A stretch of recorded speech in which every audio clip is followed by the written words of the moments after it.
Hello, everybody, and welcome in for another edition of Black Bears Hockey here live on the Triple Cities Family Dental pregame show. Triple Cities Family Dental always makes your smile their priority. Call and schedule an appointment at 607-545-4148 today. Black Bears back on the road up in Watertown tonight. They will take on the Wolves. This will be the 9th game in the season series. Binghamton has won the previous 8, including last Wednesday's sold-out New Year's Eve game. So if you were there with us at the arena, appreciate you buying your ticket and supporting your local hockey team. And if not, and you were watching along on YouTube, thank you for doing the same as well. Brooks Hill and Alex Jones tonight calling the game remotely from the Black Bears third floor studio.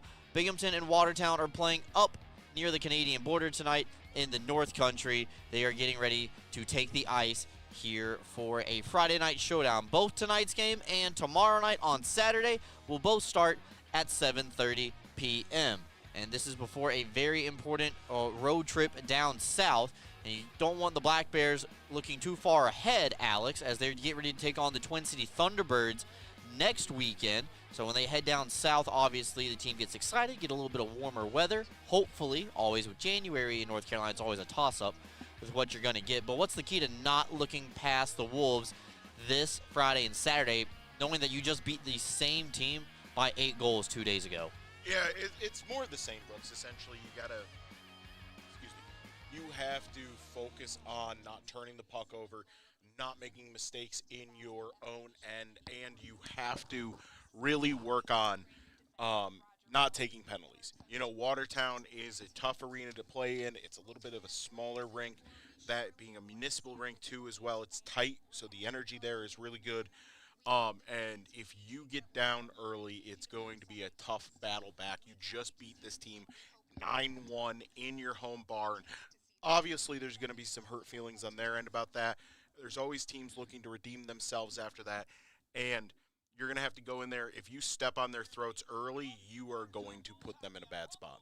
All right, before we take our first time out of the pregame show, we're going to quickly highlight our injuries and scratches update brought to you by our friends at UHS Sports Medicine, the official sports medicine provider of the Binghamton Black Bears. Things are going to look a little bit different tonight, Alex, and while we pull the stat sheet up here, the line chart, Binghamton's going to be playing short tonight, and that is a voluntary decision right now. Binghamton's going to play with 9 forwards and 5 defensemen. The good news, Austin DeRazio comes back into the lineup after he's missed the last couple of games with an upper body concern. He did not play on New Year's Eve. So let's take a look at who's out of the lineup tonight. Wyatt Friedlander is our third goaltender out. Achichu Lathan expected to rejoin the team here very shortly, so that's a very positive sign. I believe he is traveling back from Canada and should be back with the Black Bears sooner rather than later. Jacob Shankar did re-extend his 15-day IR sequence, still dealing with that upper body concern, and so he is just not quite ready yet to return for Binghamton. And then healthy extras tonight, number 14, Kyle Steffen, and number 25, Austin Thompson. So 9 forwards tonight for Binghamton, 5 defenders, so we're going to see a revolving door of D-man, so really can't get too attached to the pairs that we see on the ice. Yeah, and when you're down to that 5, we've seen quite a few teams play with that this year. Danbury likes to do that a bit, where they have that high cycle of defenders going. But, as much as I think it's going to be a revolving pair, I think Stone and DeRazio are really going to, they're going to be on the ice at the same time most of the time they're on the ice. That pair has been white hot through December. DeRazio with maybe the best stretch of his career, his short career so far with the Black Bears. And you have to think that grouping will be together. Well, we will see how the Black Bears line up throughout the contest. We are going to take a quick time out here on the Triple Cities Family Dental pregame show. We're back with you, getting you set for puck drop right after this. Let us be the first to say Happy New Year, and we wish you a happy 2026. The Black Bears return to home ice on Friday, January 16th at 7 p.m. for Youth Community Night. It'll be fun for the whole family, so make sure to get your tickets at BinghamtonBlackBears.com. Attention fans, Looking sharp is a power play. Studio 11 Barbershop, located in Endicott, New York, is your go-to for fresh fades, sharp cuts, and all-star style. Visit our website or call the number below to book, or simply just walk in. Studio 11 Barbershop, where champions get their cut. The next iteration of the Tully's Good Times with Coach show will be on Tuesday, January 6th at 6 p.m. at the Tully's on the Vestal Parkway location. Join myself, Brooks Hill, along with head coach Brant Sherwood and members of the Black Bears for our first time at Tully's in 2026 to ring in the new year. We hope to see you at Tully's. Clean Hamper is a locally owned and operated laundry washing service in Binghamton, servicing the entire Broome County area. Our services include washing and folding, specialty cleaning of larger items, stain and spot removal, hang drying, and ironing services. Our customers can drop their laundry off at our facility and then pick it back up when it's convenient for them. Or our drivers can pick the laundry up at your doorstep and deliver right back to you. We have a team of laundry care specialists that are ready to provide a clean, fast, and professional service. It's our mission to provide quality, convenient, and trustworthy laundry washing services to our Binghamton customers and community. Let us take the burden of laundry off your to-do list. Give us a call today. Elevate your game with Serponautics Hot Wax, the official wax of the Binghamton Black Bears. Welcome back in, everybody. Triple Cities Family Dental pregame show. Triple Cities Family Dental makes your smile their priority. We just talked about the injuries and scratches for tonight's game. Black Bears have just taken the ice as we get set here for puck drop. The Wolves are making their way out of the tunnel right now as well, so you haven't missed any of the action quite yet. They are bringing out the Wolves starters here momentarily. Binghamton finished 2025 with a 8-goal victory over the Watertown Wolves. They defeated the Wolves 9-1 in front of a sold-out crowd. They scored twice on the power play. Gavin Yates led the way for the Black Bears. He had 5 points total, 2 goals and 3 assists. Kyle Steffen had a goal and 3 helpers as well. Ivan Bondarenko and CJ Stubbs both extended their point streaks to 18 games. All good things to point to for the Black Bears when you are sharing the wealth offensively. You're not really hammered to one line having to come with all the offensive production. No, absolutely, Brooks. And, we saw that a little bit in November, that the top line for the Black Bears really kind of had to take that load with injuries and with some guys leaving. It really felt like that was when Stubbs started his run, and then you had a guy like Sargis. You have Kirkby come back healthy. Sirota steps up the lineup and has really been playing out of his mind lately. That's a guy, Brooks, I wanted to talk about a little bit. I haven't been on the broadcast. He has been playing the little parts that you don't really talk about during the game. He does all the little things. He's a smaller guy, gets out in front of the net front, annoys opposing players, and is a guy that I think has really impressed Coach Sherwood as he's come into the season. Well, we will take our final time out of the pregame show. They're getting ready to sing the national anthem up in Watertown. So since we don't have the audio for you, we're just going to cut away. When we come back, we'll have the FW Web Company first period in the BAE Systems opening faceoff. Black Bears and Wolves right around the corner after this quick break. Unbeatable reliability and speed. Restore trust in your internet with Greenlight Networks. From family movie night, to work from home days, to staying secure, or everything all at once, you'll always be connected so you can stay connected. Experience 100% fiber internet from Greenlight. Unmatched performance on every device. Backed by local service you can trust. Greenlight is in your area. Get started today. Visit greenlightnetworks.com/connect.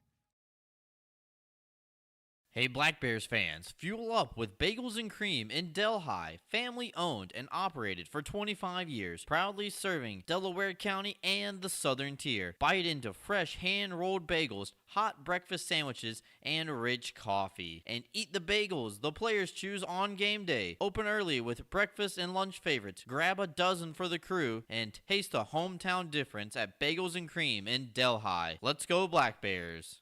When you care about something, you take care to protect it.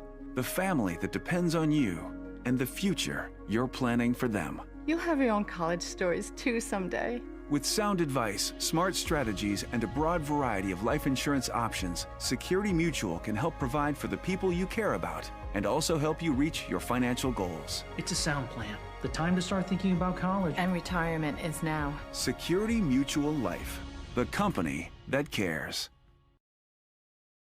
Ideal Bowling Center, located at 119 Jennings Street in Endicott, has 38 amazing lanes of bowling, large video screens, and automatic scoring.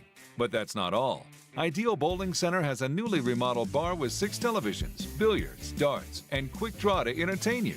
Don't forget about Ideal Bowling Center's snack counter for your appetite and a pro shop for all your bowling needs. Ideal Bowling Center, 119 Jennings Street in Endicott, or call 607-748-3546.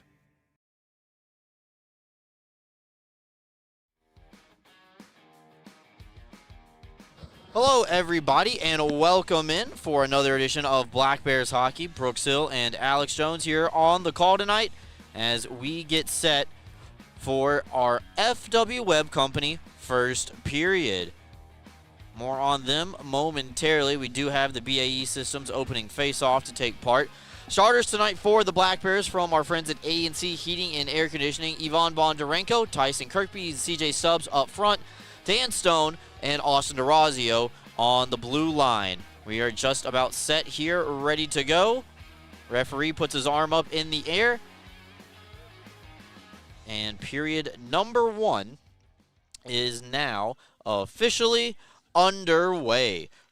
So, Watertown Municipal Arena, Black Bears and Wolves. Once again, Binghamton trying to remain perfect against Watertown this season. An early giveaway by the Wolves sends the puck from Kirkby down low to Stubbs as they grit a two-man game trying to work in that right side of your screen. Here comes Bondarenko wearing the 49 jersey, sends it up top, and Stone will misfire on his slapper. Rebound comes out into the neutral zone, and here just elevate that one back. Brendan Colgan will set it up on a tee, but it's stolen away, and now Jansen, right off a line change, come to the backhand in the front of the net, just rolled off his stick at the last second. Swiped away by the Wolves at the blue line. That was Igor Filipov. And Binghamton now trying to come back the other way. Stolen again by Filipov, and team's trying to jockey for control right in front of the penalty box door. Wolves will send this one down. It is going to be icing against Watertown. And a hot start for the Black Bears, Brooks, so far this period. They've been really aggressive. It really seems like they know where the Wolves are going in their breakout play. 2 different times so far, the Black Bears have jumped that breakout play. That's a trend to watch going forward. See if the Wolves go to their secondary play. Misfire on the face-off. We're reset, do it again. Tonight's first period is brought to you by our friends at FW Web. FW Web located at nearby 62 Griswold Street, right outside downtown Binghamton. You can visit them online anytime at fwweb.com. That's web with 2 B's. So Wolves able to get the clear off the draw. But Sirota, as Alex was talking about in the pregame show, and I preemptively skipped over his question and went straight to commercial.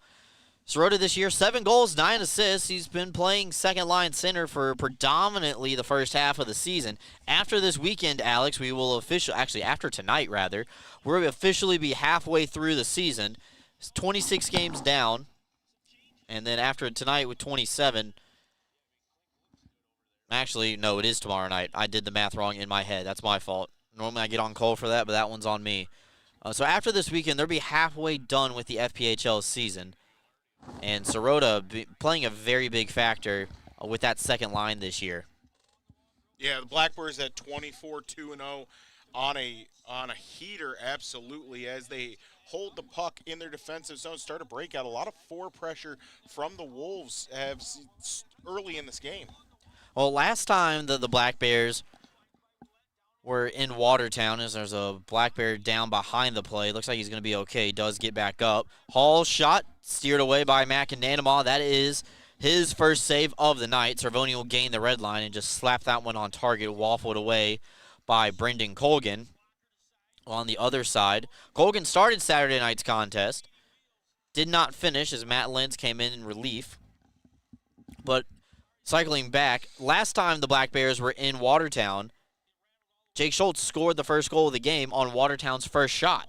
He deflected a pass cutting across the on top of the blue paint and was just able to get it past McAnanamall, but then C-Mac turned away every other shot that he saw the rest of the night.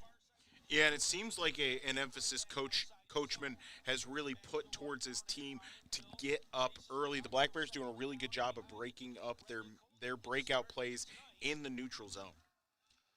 Binghamton now looking back the other way. Dabari had his pocket picked by Stone. Binghamton rushes in 2-on-2. Yates and Stone on the backhand. Yates cuts to the front of the net. Colgan able to beat him to the far side of the post. Yates looking to see where the rebound ended up. It's on the half wall on the far side. And Watertown able to make that a one-and-done trip for the Black Bears.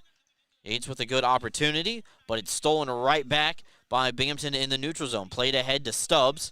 And tonight, since the Black Bears are playing with only 9 forwards, make things very even amongst the lines. You just have 3, and you're probably just going to see 1, 2, 3 repeat. 1, 2, 3 as McAnanamall will freeze it for a stoppage with 3 minutes and 27 seconds gone in the first period.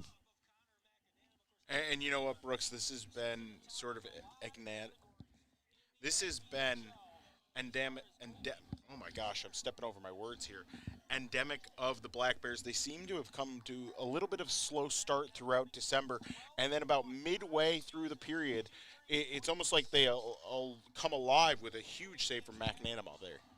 McAnanamall making a full body save right there. We saw a lot of that from Brendan Colgan and Matt Lenz the other night. And normally, Black Bears netminders staying true and not getting into a sprawling motion to make a save, but McAnanamall able to do it right there.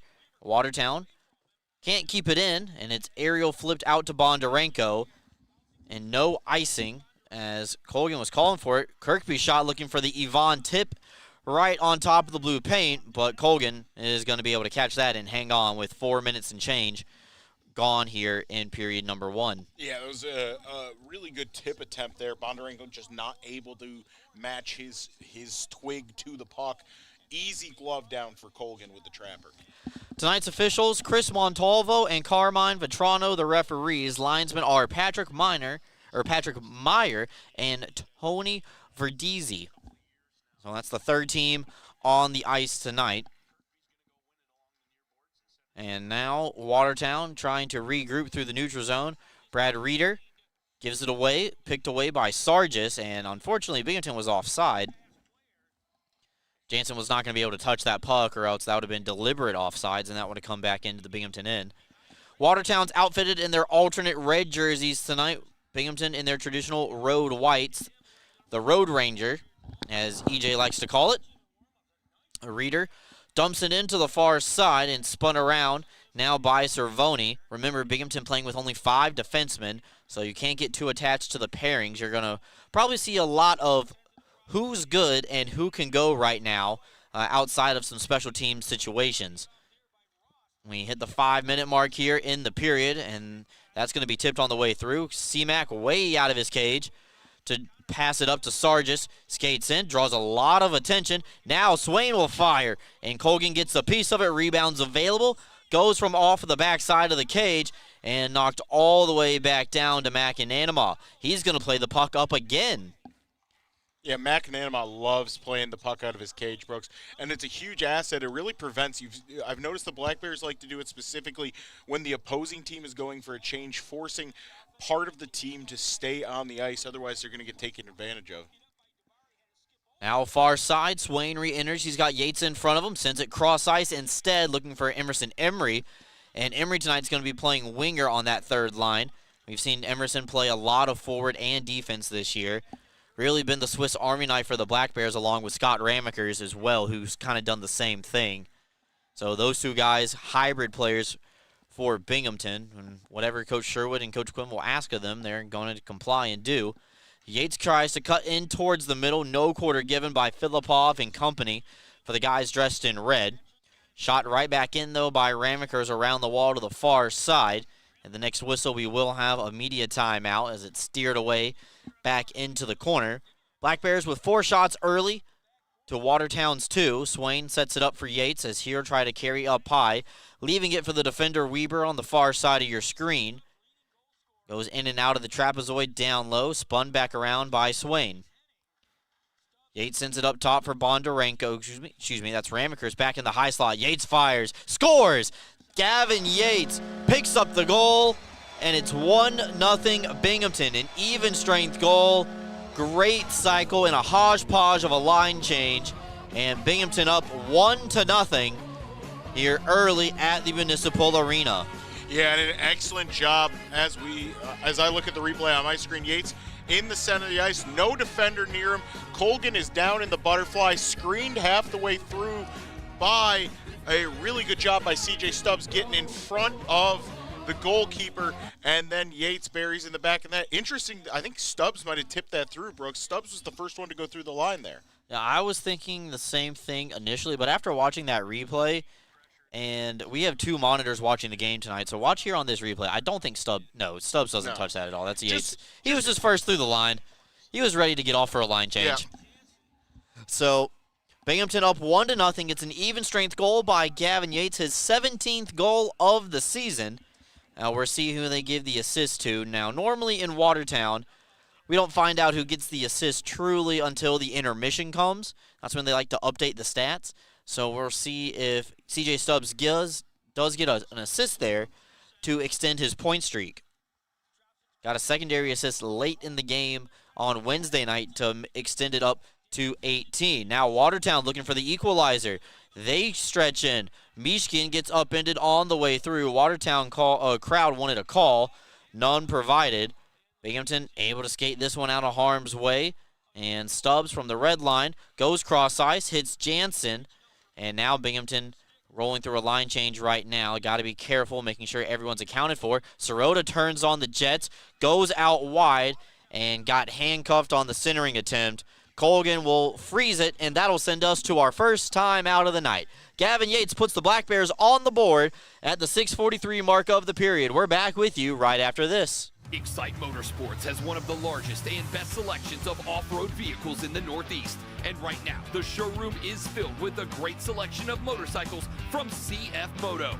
If you're ready to live life on 2 wheels, now is the time to shop with great deals and amazing rebates. Ride without compromise with CF Moto's affordable selection of bikes in stock and ready to go.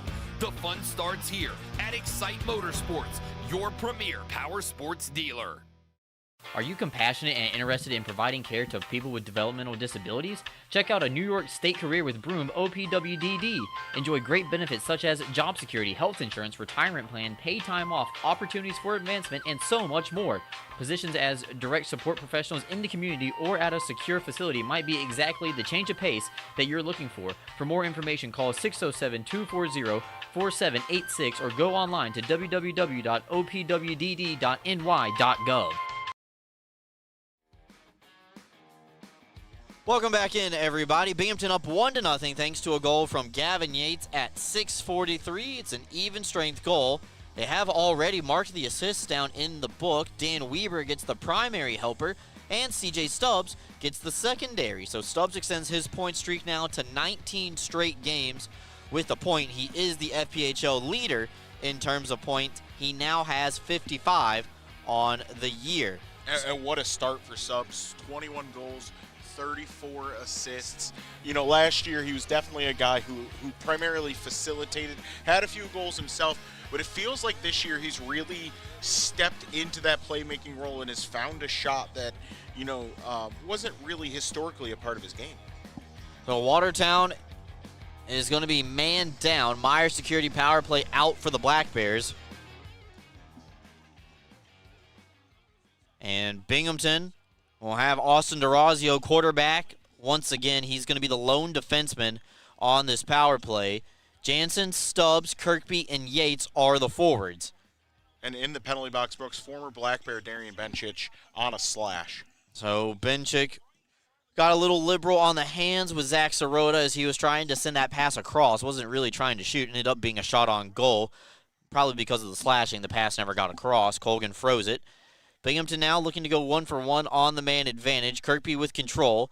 Will send it far side as they play a game of catch. DeRazio fires down low, deflected around somehow, ends up on target, and Colgan able to get his body in front of it, able to make the save. McAnanima comes out of his cage, and now Up the puck ahead for Stubbs. 1-on-2. Stubbs fires and return to sender as Hunter Hall gets in the way of that shooting opportunity for CJ. Bounces back around through the neutral zone.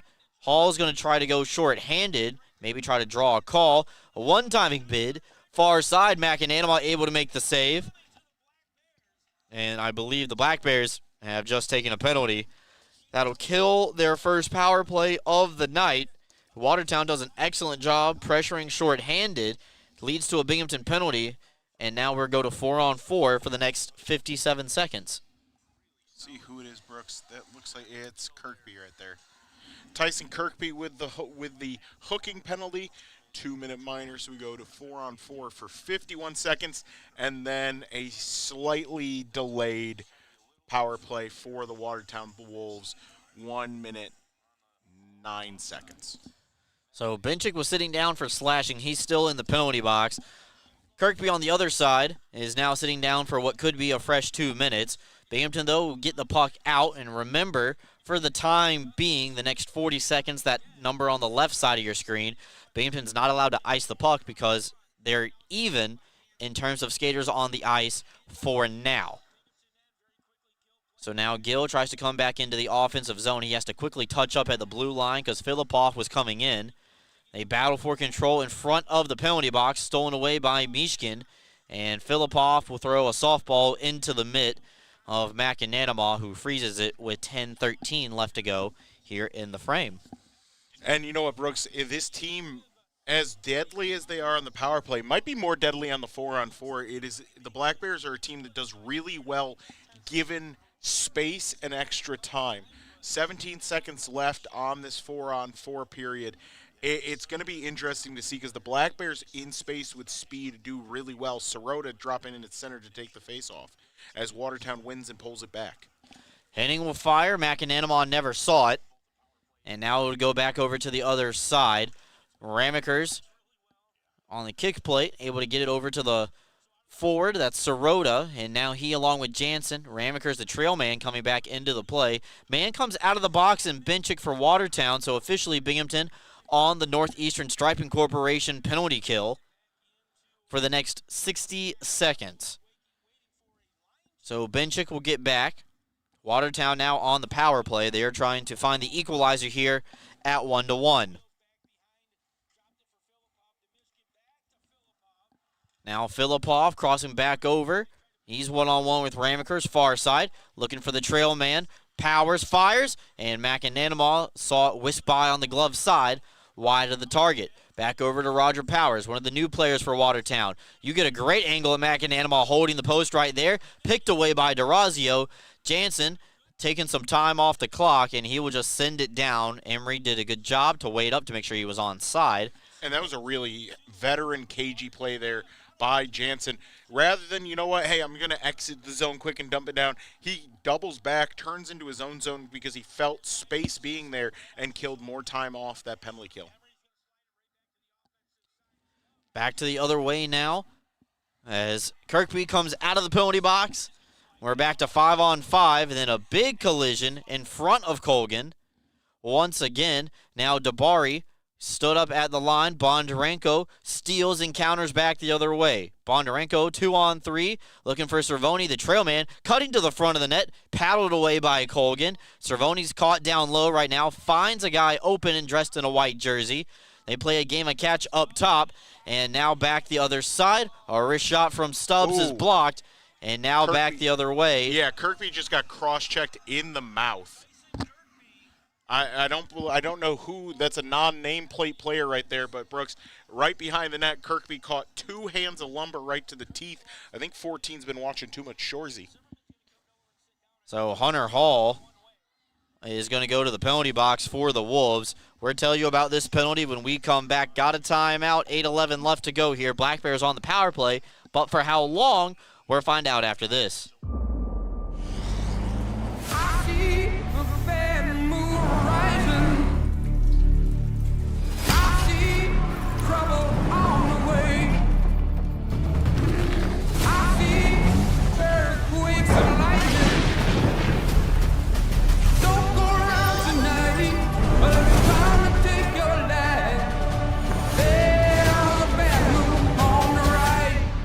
trucks. Let's go places.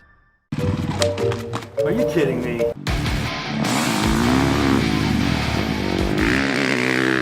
How do you do that? Dude, I just got a new hot spring spa. Carlisle has hot spring spas starting at $39.95. Come see how we make every day better by relaxing in a hot spring spa.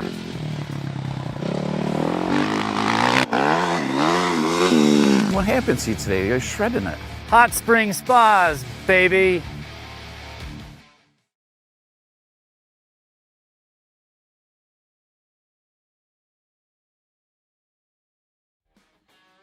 Welcome back in, everybody. Brooks Hill and Alex Jones here as we get set for a Binghamton power play. Hunter Hall guilty of cross-checking.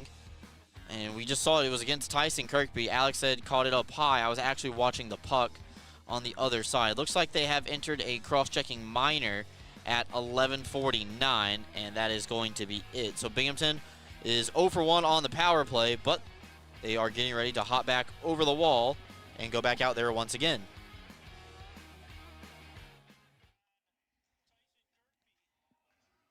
So Binghamton back on the power play, brought to you by Myers Security. 8 minutes left to go in the period as the Black Bears try to regroup. See if Kirkby is out there. It looks like he is, so he looks to be okay.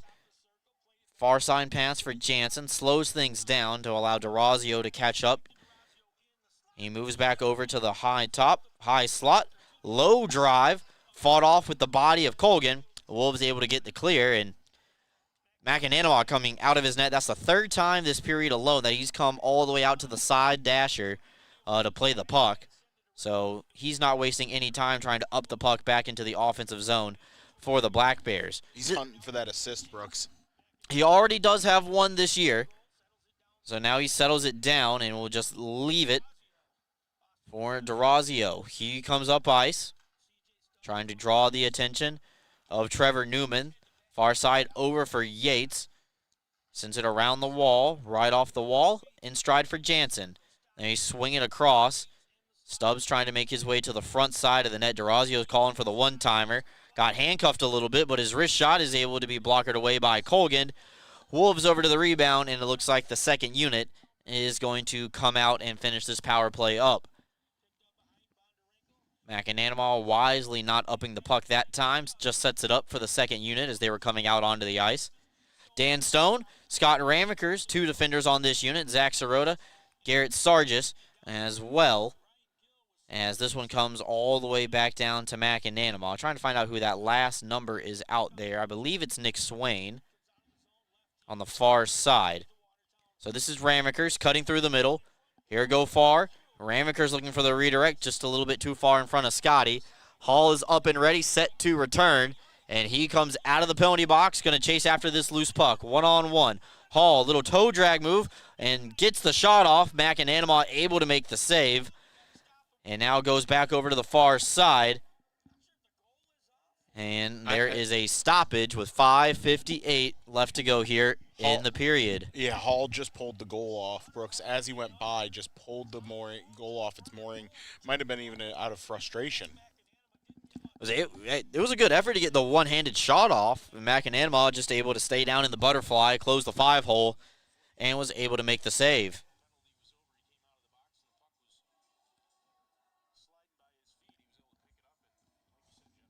So offensive zone draw here for the Wolves. Yefim Mishkin had an assist on the only goal on Wednesday night for Watertown. Turnaround bid going to be caught by McAnanama on a low glove drive. Her reset and do it all again. And now Binghamton's going to change their players after Watertown's top line comes out. Shots are 11-10. With 5:53 left to go here in the first period. So we got a lot of shots on goal so far. Back over. Binghamton will win the draw. They have a hard time getting the puck out. It's held in temporarily by Filipov and company. Filipov pulls it off the wall with Swain with that long reach. Able to come back the other way. And we have a stoppage here. We have another penalty getting called, slashing. is the indication. And Emerson Emery going to sit down in the penalty box. Yeah, behind the play slash that broke a stick. Saw a little bit of the stick shatter there, and easy for the officials to call when they see timber on the ice. Time of the penalty is 14 minutes and 29 seconds. Emerson Emery, 2 minutes for slashing. Black Bears right back to work on the Northeastern Striping Corporation penalty kill. Watertown looking for the equalizer once again. They send it up top for Ryan Gill. Now down into the circle. Power shot denied by McAnanamah. Stone trying to tie up Hall in the far corner. Pushed around the wall back over to Mishkin. In tight, Filippov. A kick save made on the wrist shot by 15. Binghamton tries to clear, but it's held in at the line by Gill. Went between his own legs. They center looking for Filippov. Hall can't find it. McAnanamah moving left to right, trying to locate the puck. Finally, the Black Bears get to some loose change. 40 seconds gone in the penalty, and they're able to get their first clear. You know, interestingly enough, Brooks, something I was just thinking about is McAnanamah scoring a point as a skater and as a goaltender. Something that really has not been seen in professional hockey since the early 1900s. And I believe when McAnanamah got that point as a skater, he got it against the Watertown Wolves. I believe you were doing that game, Alex, on the play-by-play. Yes, it was. Yep, I was on the injuries and scratches list for pneumonia. Not a fun time. And hate that I missed Connor McAnanamah getting a secondary assist as a skater. Only had one shift all game, and it was after he was serving a penalty for too many men. But Watertown's still on the power play. They go through the blue paint. Not able to get the shot off. They do a good job of getting it right back, though, from the Wolves, as Henning spins around some pressure. Going back over to Brad Reeder. Far side, Henning and Kirkby tie up one-on-one. 15 seconds left to go in the PK for Binghamton. Benchik fires, and it's caught by McAnanamah off the turnaround bid from the former Black Bear. 11 seconds left to go in the PK, 3:42 left to go in the period. Take a timeout. Black Bears lead 1-0. Back with you right after this.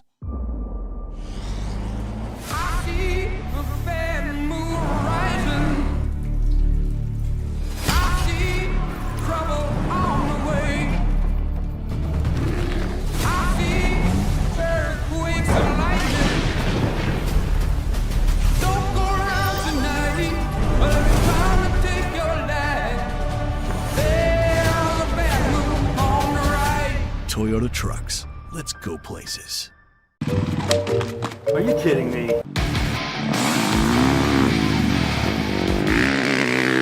How do you do that? Dude, I just got a new hot spring spa. Carlisle has hot spring spas starting at $39.95. Come see how we make every day better by relaxing in a hot spring spa.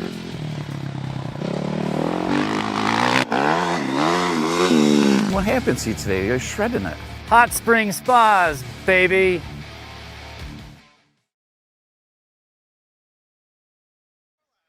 Welcome back in, everybody. Brooks Hill and Alex Jones here. We're calling the game remotely from Binghamton and the third floor studio. Black Bears and Wolves in the first period still, brought to you by FW Web. Binghamton on the penalty kill for 11 more seconds. Got 3:52 left to go here in the frame as we get the game pulled back up here. Emerson Emery sitting in the penalty box for 11 more ticks of the clock. Shots on goal, though, are tight. It's 11-10 in favor of the Black Bears. But where it matters the most, it's just 1-0. You know Binghamton would love to put up a crooked number here in the first period. They scored 3 goals in each period on Wednesday. 3, 3, and 3 to add up to 9. As now we are set. Emery up and ready, set to return as Binghamton gets the initial draw win. A giveaway. Sirota couldn't corral it as Emerson will step out of the penalty box. Both teams are 0 for 2. We're combined 0 for 4 on power plays so far this evening. Both teams have had a full 2-minute power play, and both teams have had an abbreviated power play as well. You have to think, Brooks, that this is related to seeing each other for so long. You've drilled, 3-4 times, hey, this is what their power play cycle is we see a shot deflect off McAnanama's shoulder. And you have to think these teams know each other so well by now. They're on their third or fourth different cycle option for their power plays. Puck gets thrown out towards the red line, skated in by Dustin Henning. Try to reverse course, hit, I believe that's Dabari, the trail man, but instead far side, Zimmerman, and a stand-up save made on the wrist shot by McAnanama. Jansen from his knees able to find Swain upping the puck. Black Bears come back over the other way. DeRazio, partial break, comes in looking short side and just sent it wide. Got a great look at that shot. DeRazio trying to tuck it just underneath the blocker, and it just whistles wide of the post. 2:15 left to go here in the FW Webb Company first period, as Jansen stretch pass all the way for Swain is too far out of his reach. This will be icing against the Black Bears.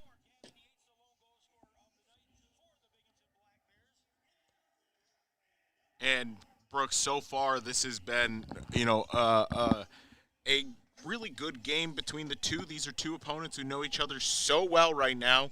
What is this, the sixth game of the series between these two? Eight games so far. So over a course of 8 games, you really start to know an opponent, and it feels like this is and we got a penalty coming up, Brooks. That we do, but go ahead and finish your point. It's just that these two teams seem so familiar with each other. Players are starting to jump plays that they see the opponents coming to, and it really seems like who's going to make the difference in this game is going to be the team that can kind of break out of their normal cycles and make some opportunity plays, which we saw like with Gavin Yates. Quinn Shevers is going to sit down in the penalty box for the time being. Time of the penalty is 18 minutes, right at the 2-minute mark remaining here of the period. So Shevers will stay in the penalty box unless Binghamton scores on the power play. This is their third power play of the period. You know they would love to capitalize and make it 2-0, grabbing an insurance goal going into period number 2. So here come the Black Bears going up ice. Yates dropping it back for Kirkby. Met with some pressure up top. Finds Jansen in the slot. Here fire right into the body of Colgan. And the Wolves able to get an early clear. 30 seconds gone. Myers security power play.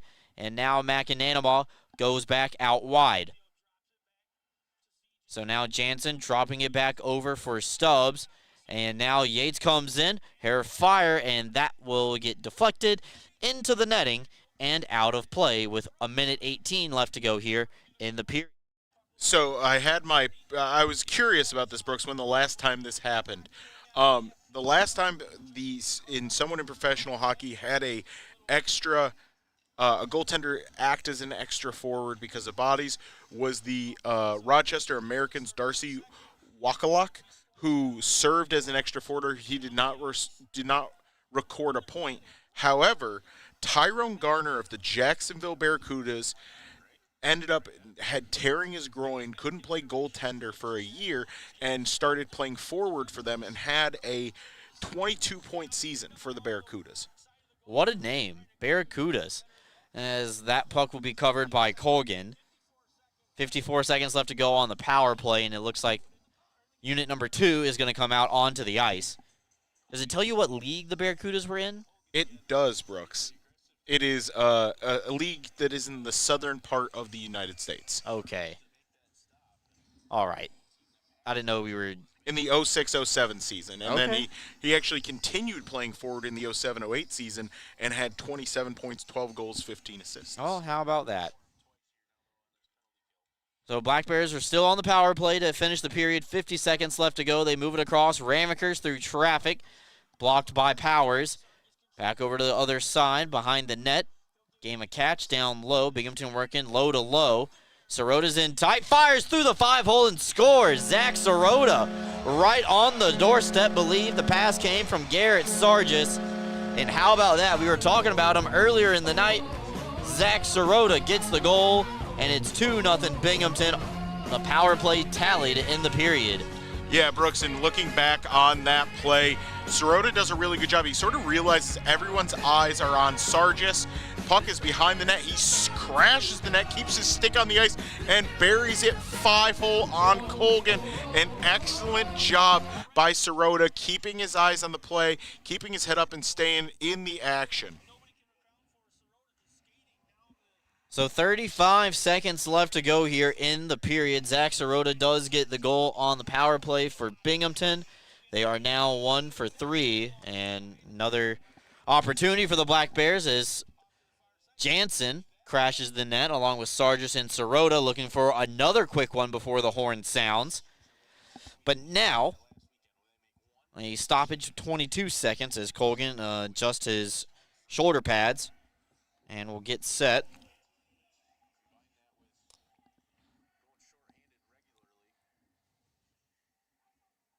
Sirota directing traffic. This is on Sirota's power side, being a right-handed player. You see that right hand being closest to the ice. You want to try to win it right back to Sargis. Wolves will get that draw, and they'll push it over the head of Weber. Back over to Ramekers on the far side. 15 seconds left to go. Quick re-entry for the Black Bears. Could be their final chance to grab one here before the horn sounds. Ross able to get the clear. Wolves looking for one. 5 seconds left to go. Benchik fires, steered away by McAnanamaw, and that is where period number 1 is going to come to a close. Black Bears up 2-0 after the first period. Goals by Gavin Yates and Zach Sirota. We will take a timeout and come back with more. The Excite Motorsports Intermission Report is coming up, folks, so don't go anywhere. We're back with you right after this. Elevate the way you celebrate at Sky Zone Binghamton Vestal for a full-service experience. Our hosts will take over the details while you sit back and enjoy watching your kids make memories with their birthday guests. Members receive discounts on our biggest party packages and can enjoy VIP access to the park, including online reservations, cafe discounts, VIP check-in, the new member portal, member-only events, and more. Visit Sky Zone Binghamton Vestal, formerly known as Defy Vestal, today.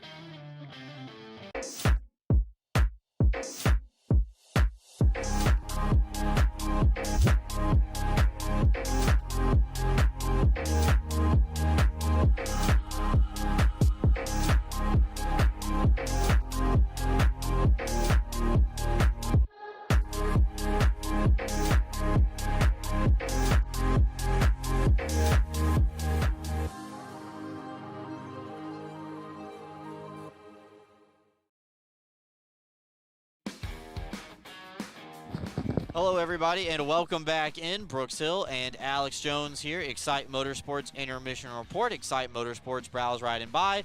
Free next-day delivery to New York and Pennsylvania. You can visit them online anytime at excitemotorsports.com. Binghamton leads 2-0. A late goal from Zach Sirota on the power play gives Binghamton an insurance marker that they were looking for. They're now 1 for 3 on the man advantage. Time of the goal from Zach Sirota was 19 minutes and 23 seconds. And, you know, I think Sirota noticed with that the closing box that, as we talked about, how teams start to notice these trends with their opponents when you play so many games in a row. In the penalty kill, the box shifted when the puck was below. Everybody shifted below the two defenders shifted below the red line on both sides, and then both forwards were below the circles. Sirota realized like, hey, there's an opportunity for me to sneak right in between here. Him being a smaller guy didn't really draw the attention that someone of a larger stature would have. Kept his stick right on the ice. Sargis puts it right on the tape, and quickly he buries it in the back of the net. 5-hole on Colgan. An excellent example of a player realizing, you know what, hey, they're not paying attention, but I am paying attention. I'm going to go. You know, a lot of times you see defenders get caught puck watching, as it were, on penalty kill. They're so obsessed with, I got to stop the puck, I got to stop the puck, I got to step up. What's happening next? What's happening next? You can see those good forwards step in and be like, hey, you know what? There's a natural hole here. I'm going to slide right here, find me with the puck. I'm going to put it in the back of the net, and that's what Sirota did. Shots on goal in the period, 14 apiece, even 14 for Watertown and Binghamton through one period of play. Watertown 0 for 2 on the man advantage, and Binghamton is 1 for 3. Zach Sirota gets the late power play goal with 37 seconds left to go in the frame. We're going to take a timeout, come back with more here on the Excite Motorsports Intermission Report. We're back with you after this. Open 7 days a week with urgent care appointments on Saturday and Sunday from 8 a.m. to 4 p.m. Roman Acres Veterinary Hospital in Green is Bingo's first thought when he injures himself on the ice. Our dedicated doctors and staff worked with Bingo to get him back out to visiting with his fans. Turns out Bingo isn't quite ready for the pros just yet. On his way out, he got to say hi to his fellow Black Bears here for their wellness appointments. Give us a call at 607-656-4285 to have your pet seen today. Attention fans, looking sharp is a power play. Studio 11 Barbershop, located in Endicott, New York, is your go-to for fresh fades, sharp cuts, and all-star style. Visit our website or call the number below to book, or simply just walk in. Studio 11 Barbershop, where champions get their cut. Freshen up your morning with Wendy's breakfast, like a breakfast Baconator, or a grilled sausage burrito, or even a Honey Buddy. Ready for a fresh wake-up call? Gotta be Wendy's at participating U.S. Wendy's. Clean Hamper is a locally owned and operated laundry washing service in Binghamton, servicing the entire Broome County area. Our services include washing and folding, specialty cleaning of larger items, stain and spot removal, hang drying, and ironing services. Our customers can drop their laundry off at our facility and then pick it back up when it's convenient for them. Or our drivers can pick the laundry up at your doorstep and deliver right back to you. We have a team of laundry care specialists that are ready to provide a clean, fast, and professional service. It's our mission to provide quality, convenient, and trustworthy laundry washing services to our Binghamton customers and community. Let us take the burden of laundry off your to-do list. Give us a call today. Elevate your game with Serponautics Hot Wax, the official wax of the Binghamton Black Bears. Are you kidding me? How do you do that? A warm, relaxing soak in my hot spring spa. Coral Isle has hot spring spas starting at $39.95. Make your next golf game your best by relaxing in a hot spring spa. What's gotten into you? Hot spring spas, baby. Coral Isle Pools and Spas. CryoWorks provides cryotherapy that uses nitrogen-cooled air to target specific areas of pain and inflammation. Local cryotherapy targets a specific area to deliver the same effects of the whole-body cryotherapy to that specific site. Treatments take 5 to 8 minutes, with a benefit exceeding that of hours of icing. Your Binghamton Black Bears' premier choice of cryotherapy, CryoWorks. Unbeatable reliability and speed. Restore trust in your internet with Greenlight Networks. From family movie night, to work from home days, to staying secure, or everything all at once, you'll always be connected so you can stay connected. Experience 100% fiber internet from Greenlight. Unmatched performance on every device. Backed by local service you can trust. Greenlight is in your area. Get started today. Visit greenlightnetworks.com/connect. Hey Black Bears fans, fuel up with Bagels and Cream in Delhi, family owned and operated for 25 years, proudly serving Delaware County and the Southern Tier. Bite into fresh hand-rolled bagels, hot breakfast sandwiches, and rich coffee. And eat the bagels the players choose on game day. Open early with breakfast and lunch favorites. Grab a dozen for the crew and taste the hometown difference at Bagels and Cream in Delhi. Let's go Black Bears. When you care about something, you take care to protect it. The family that depends on you and the future you're planning for them. You'll have your own college stories too someday. With sound advice, smart strategies, and a broad variety of life insurance options, Security Mutual can help provide for the people you care about and also help you reach your financial goals. It's a sound plan. The time to start thinking about college. And retirement is now. Security Mutual Life, the company that cares. Ideal Bowling Center, located at 119 Jennings Street in Endicott, has 38 amazing lanes of bowling, large video screens, and automatic scoring. But that's not all. Ideal Bowling Center has a newly remodeled bar with 6 televisions, billiards, darts, and quick draw to entertain you. Don't forget about Ideal Bowling Center's snack counter for your appetite and a pro shop for all your bowling needs. Ideal Bowling Center, 119 Jennings Street in Endicott, or call 607-748-3546. Rediscover your glow at Tanfastic Sun Tan Center, where wellness meets radiance. We offer red light therapy to boost collagen, speed up cell turnover, and help athletes recover faster with relief for joints, circulation, and muscle relaxation. Keep your glow year-round with our tanning beds or build a safe summer base so you don't burn in the sun. Looking for instant color? Try our spray tan. It's half off every Thursday. Plus, explore our wide variety of lotions tailored for every skin type. And yes, Tanfastic is Black Bear approved.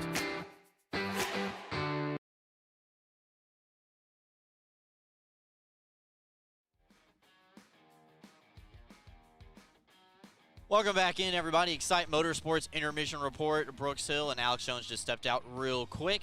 But we're going to update you on the out-of-town scoreboard. It's all part of our segments here on the Excite Motorsports Intermission Report. Browse, ride, and buy. Free next-day delivery to New York and Pennsylvania. You can visit them online anytime at excitemotorsports.com. Taking a look across the FPHL here today. We got a lot of games already. Actually, all of the games are officially underway here on a Friday night. Port Huron and Indiana are tied at 1 up in Port Huron. That game is in the second period. Also in the second period, PD leads the Nanberry Hat-Tricks 3-1 in South Carolina. Blue Ridge and Twin City tied at 1 in Winston-Salem. The Black Bears will be in Winston-Salem next weekend to take on the Thunderbirds next Friday and Saturday.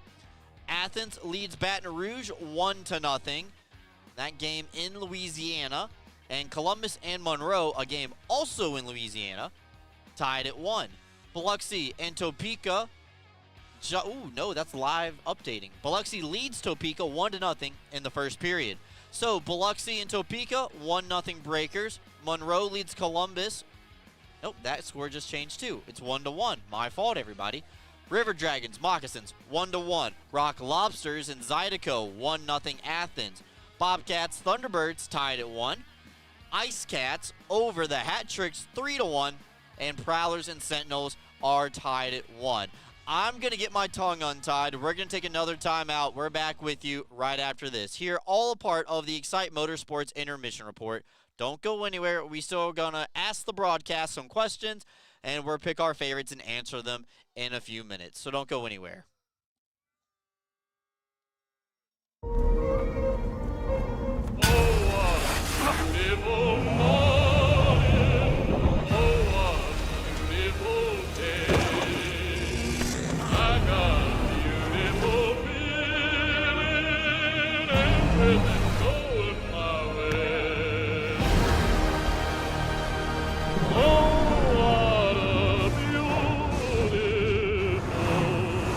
Toyota Trucks. Let's go places. Are you ready to take your billiards game to a whole new level? Dragon Billiards Instruction and Pro Shop has everything you need to impress your friends and crush your opponents. American Q Sports certified coach Kim the Dragon Young is now accepting new students. From novices to pros, the Dragon helps you find your best game with in-person or online instruction available worldwide. Need help with stance, stroke, or alignment and aiming? We've got you covered. Looking for advanced cue control techniques and trick shots? No problem. Follow us on Facebook at Dragon Billiards Instruction and Instagram at Dragon Billiards Kim for free daily tips and drills, upcoming tournaments and events, as well as exciting contests and giveaways. Subscribe on Patreon for personalized video content. Visit our online pro shop for the lowest prices on the highest quality pool cues, accessories, and Dragon Billiards gear. Dragon Billiards Instruction and Pro Shop, breathing fire into your game. Life is short. Don't get shortchanged. Get a machine with the features you want. All standard, and all at a great price. Ride without compromise. CF Moto. Experience more together. Browse, buy, ride. The fun starts here at Excite Motorsports, your premier power sports dealer. Are you compassionate and interested in providing care to people with developmental disabilities? Check out a New York State career with Broom OPWDD. Enjoy great benefits such as job security, health insurance, retirement plan, paid time off, opportunities for advancement, and so much more. Positions as direct support professionals in the community or at a secure facility might be exactly the change of pace that you're looking for. For more information, call 607-240-4786 or go online to www.opwdd.ny.gov.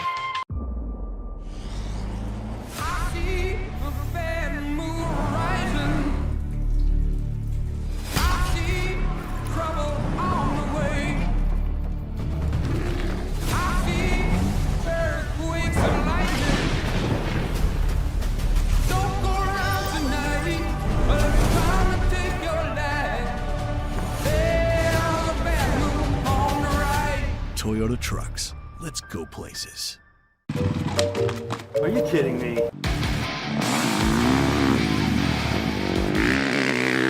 How do you do that?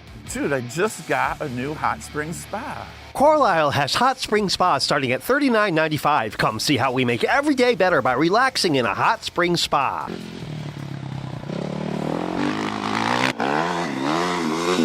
What happened to you today? You're shredding it. Hot Spring Spas, baby. Elevate the way you celebrate at Sky Zone Binghamton Vestal for a full-service experience. Our host will take over the details while you sit back and enjoy watching your kids make memories with their birthday guests. Members receive discounts on our biggest party packages and can enjoy VIP access to the park, including online reservations, cafe discounts, VIP check-in, the new member portal, member-only events, and more. Visit Sky Zone Binghamton Vestal, formerly known as Defy Vestal, today.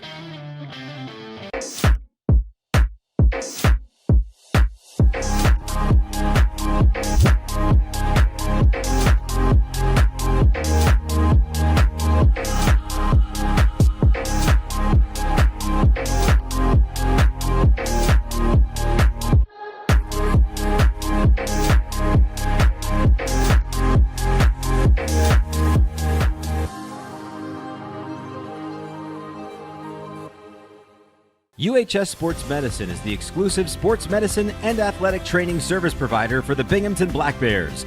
If injuries are keeping you from playing, please call the UHS Sports Medicine hotline at 75-SPORT to be seen by a sports medicine specialist. That's 75-SPORT. Go with the winner, Jeff Kai's Auto Sales. We have a huge selection of vehicles and every tool available to fit everyone's credit needs. If you've been told no before, I say no when it feels so good to say yes. Get the vehicle you deserve. Yes, that's awesome. With our guaranteed credit approval program, which can easily be filled out online at jeffkais.com. Jeff Kai's Auto Sales, Appalachian. Go with the winner, Jeff Kai's.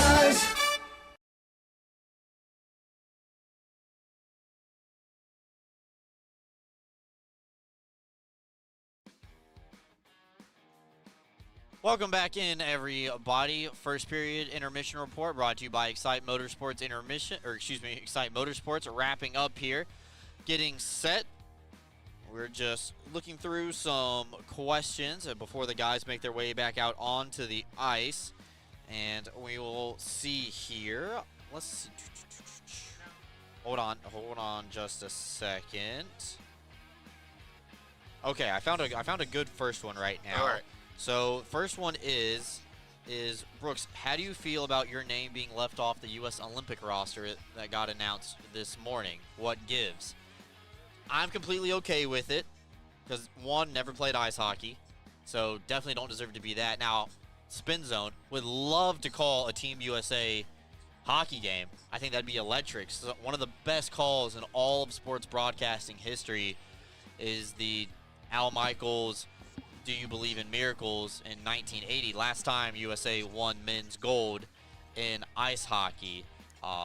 So that would be pretty cool, but not mad about not being on the invite and on the jet to Milano for the Winter Olympics. I don't think they're missing me one bit. Very excited that Jacob Slavin did get named, though, to the team.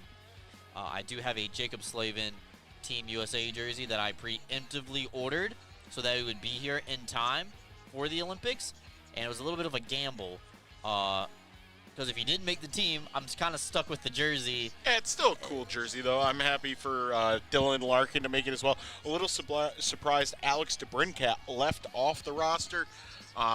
Having a really good season for the Red Wings, and he feels like one of the injury alternatives most likely. A question for you, though, Brooks, as I researched it, it seems like there has been, hit or miss with some guys who had it. The CMAC question.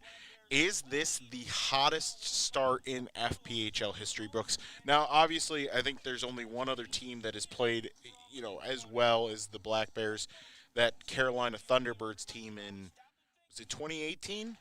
2018 through 2019? Ironically enough, when a young Alex Jones was on the staff of the Elmira Enforcers. So, I know EJ sent me the stats for it. I will confirm that. I do believe it is the hottest start in the league because I do not think Carolina... Now, Carolina, I believe, only lost 6 games that year. Granted, they also did play more. I believe they played a 60-game schedule rather than a 56. So we will see how that develops. But for right now, let's focus on this game. We are officially in the second period, brought to you by AAA Northway. Booming hit in the corner to start as the Wolves catch a Black Bear maybe with their head down, or maybe it was a little bit after the play. Hard to tell, unfortunately, with the broadcast here, doing remotely. Stone's shot goes into the pants of Kirkby. It looks like it falls out, and now it'll come back the other way. One-on-one, Weber comes away with the steal, and Olette spins around as Bondarenko goes over to the far side.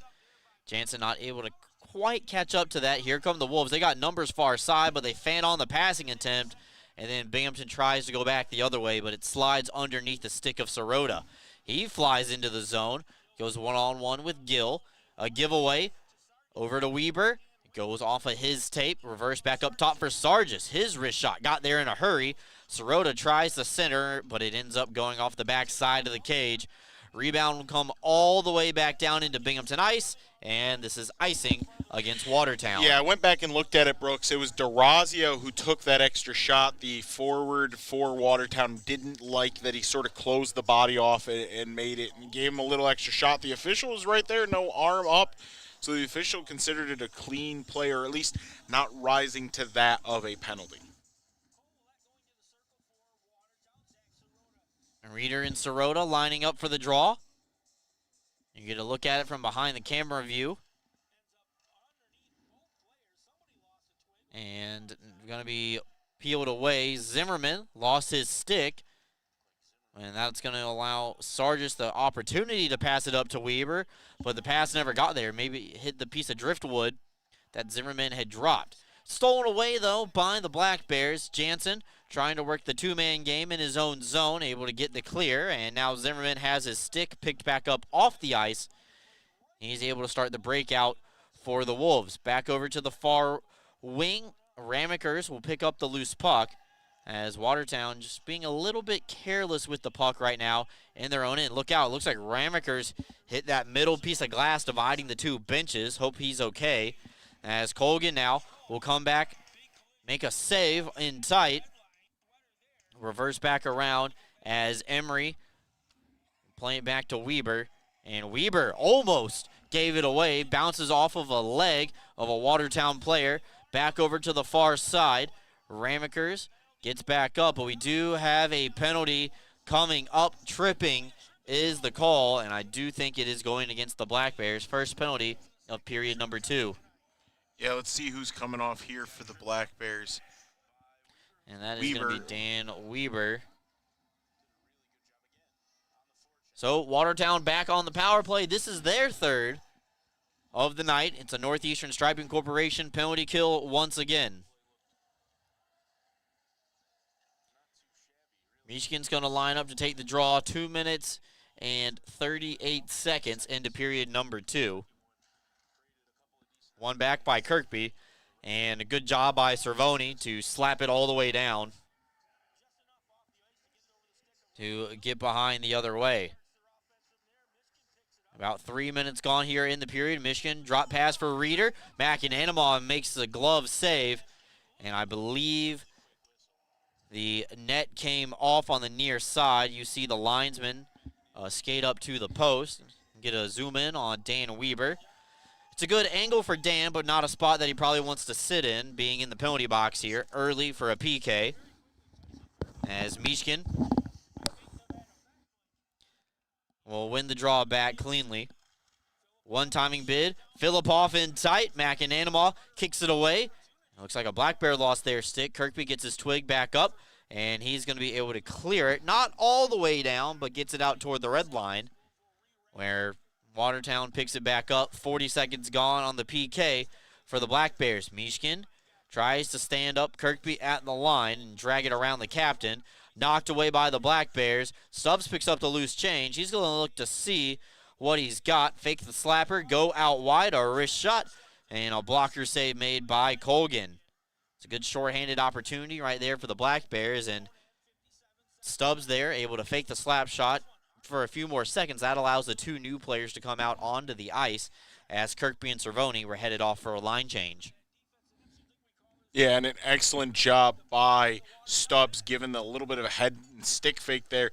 Caught the defender sleeping, stopped his skates, and actually skated right past him for a good scoring opportunity. Back onto the opposite side, Ouellette reverses course. 30 seconds left to go in the power play for the Wolves. Stone will send this one all the way down the length of the ice. They're allowed to do so right now. And with 20 seconds left to go, Watertown picks up the puck behind their own cage. This could be the final breakout for the Wolves. They come up ice. It eludes Corrigan, and that'll be chopped at, and looks like it's going to get deflected, say the linesman and the referee. 8 seconds left to go in the penalty, but it will be an offensive zone draw for the Wolves. And you know what, Brooks? This power play has felt like it has been quite a bit of time. There's been a lot of stoppages. Blackbeard's able to get a lot of shifts throughout, and it has been an extended portion. Sorota's going to line to take this draw. One more clear ought to do it for the Black Bears if they can gain control. Sorota with a nice 2-foot pass for Emery, and Emery's going to be able to get this one all the way down. You see Weber fly out of the penalty box. Penalty time is up. Weber returns, and we're back to 5-on-5. Another giveaway by the Wolves.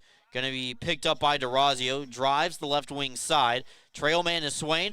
Hairfire a wrister that's blockered away by Colgan. Rebound to Jansen. Goes far side. One timing bid from DeRazio. Really leaned into that one. Sent in front for Jansen looking for the third. Just how Sorota scored back in the first, but it goes high. 5 minutes gone. We'll have a TV timeout at the next whistle. Swain plays it back up to the point. DeRazio, though, not able to hold it in. Delayed offside against the Black Bears, and they're going to come back out, go for a line change while they're not allowed to enter the zone. A stretch pass ahead and a big hit delivered by Emerson Emery. Hello, that is the collision of the game right there. You could hear it all the way back here in Binghamton. Just stood his man up, and a little bit of a delayed reaction going into the wall. EJ, if you're listening, go ahead and clip that one. Zimmerman cuts to the front of the net. Power move. McAnanama makes the save. Puck's still available, but the play is blown dead. 14:08 left to go. Emerson Emery, you see him on your screen. He's contributing by laying the pressure on the Wolves, throwing his body around here tonight. Take a timeout. We're back with you right after this. Freshen up your morning with Wendy's breakfast. Like a breakfast Baconator, or a grilled sausage burrito, or even a Honey Buddy. Ready for a fresh wake-up call? Gotta be Wendy's at participating U.S. Wendy's. UHS Sports Medicine is the exclusive sports medicine and athletic training service provider for the Binghamton Black Bears. If injuries are keeping you from playing, please call the UHS Sports Medicine hotline at 75-SPORT to be seen by a sports medicine specialist. That's 75-SPORT.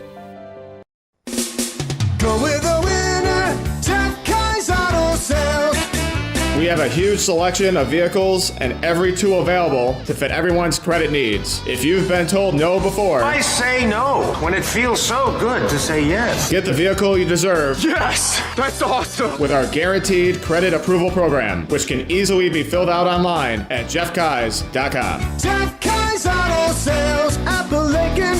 Go with the winner, Jeff Kai's. Welcome back in, everybody. 2-0, Black Bears lead. Emerson Emery with a big hit right before we went to TV timeout as soon as we got back to 5-on-5. Here's the replay of this last opportunity for Watertown. A power move to the front side, and McAnanama made the initial save, dropped the rebound. Well, I believe the referee blew the whistle inadvertently. So, oh, my bad. We were still on studio, so you didn't get to see that replay. That's my apologies. Now that we're back to the game, Binghamton back to 5-on-5, trying to generate some more offense. Wrist shot goes well wide of McAnanama's net, and it actually does get deflected into the netting and out of play. 17 shots on net at the moment, Brooks, for both teams. But a pretty even shot tally so far. Really feels like both teams are putting on a lot of offensive pressure, with the Black Bears having the early 2-0 lead. Tonight's second period is brought to you by our friends at AAA Northway, offering worldwide travel services and trusted AAA home and auto insurance with their famous 24-hour roadside assistance. Join today at their Vestal location or online at northway.aaa.com. Held in by the Black Bears. Held at the blue line. They actually play it back so they can regroup through the neutral zone. Kirkby on the backhand, looking far side, and it'll go back over to the opposite side. You get a good look at it. That's our closest that we can get to the camera tonight, is when the puck is right in front of the penalty box doors. Stubbs comes back over the line, and then he gets stood up by Gill. And 7 minutes gone here in the frame. Bondarenko applying some pressure on the forecheck, trying to make life difficult for the Wolves. They are able to get the clear. Binghamton waits for everybody to get past the blue line, but Mishkin able to pick it away from Stubbs. Not able to do anything with it, though, as it would just go through the defense back to the control of the Black Bears. DeRazio's backhander onto the tape of Bondarenko, now over to Sirota. Centered up with nobody home. Swain looking for the quick one-timing bid from Sirota, left in front. As Stone will fire, looking for the top shelf. That turns well wide. DeRazio now through traffic. Colgan makes a body save. Rebounds available. Paddle down for Colgan. He's lost his stick. And Hunter Hall for the Wolves, able to get it out towards the red line. And Colgan going to go retrieve his stick. Late developing 2-on-1, looking for Hall in front, but broken up at the last second by the Black Bears. Back the other way. Swain can't corral it.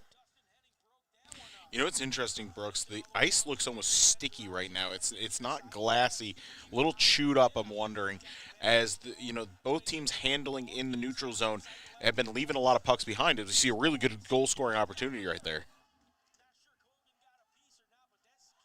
Sirota almost got his second of the night. Yates will fake a slapper, try to drive in, open up the defense, see if anybody can get open in one of the passing lanes.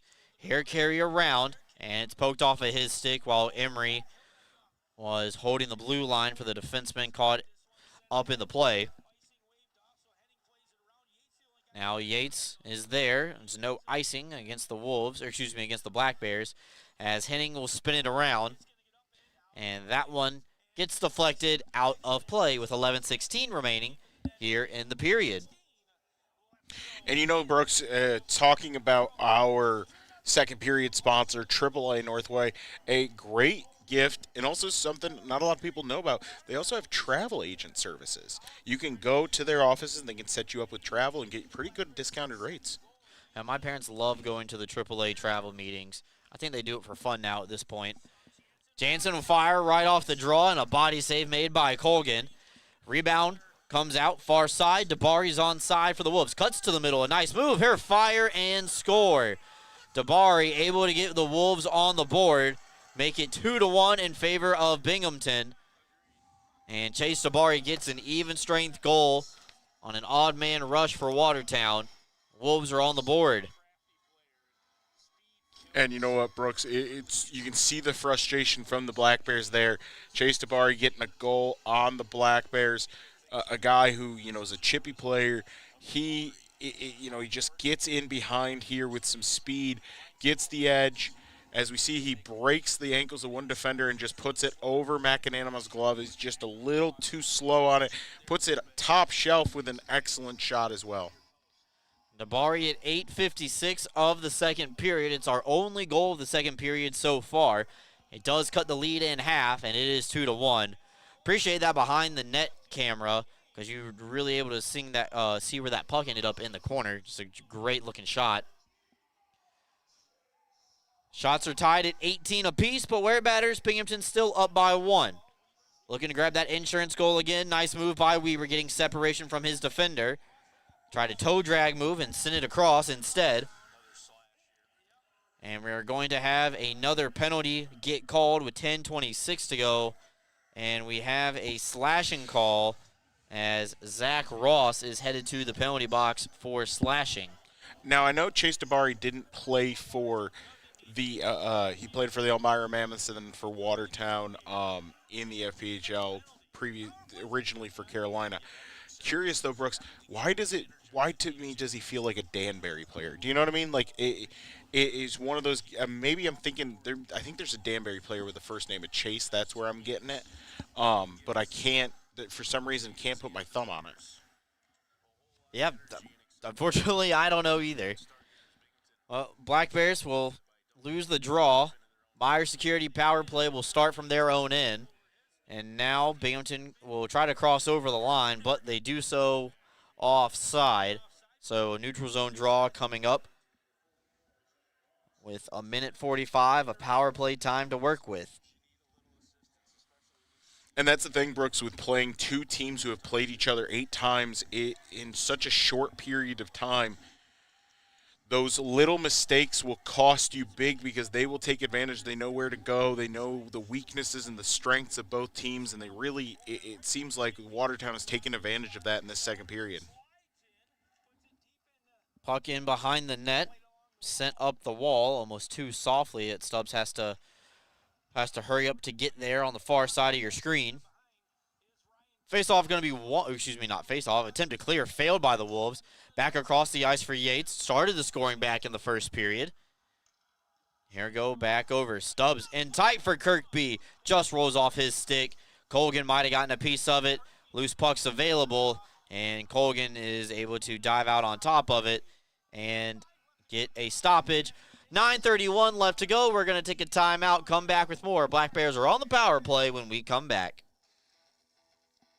Let us be the first to say Happy New Year, and we wish you a happy 2026.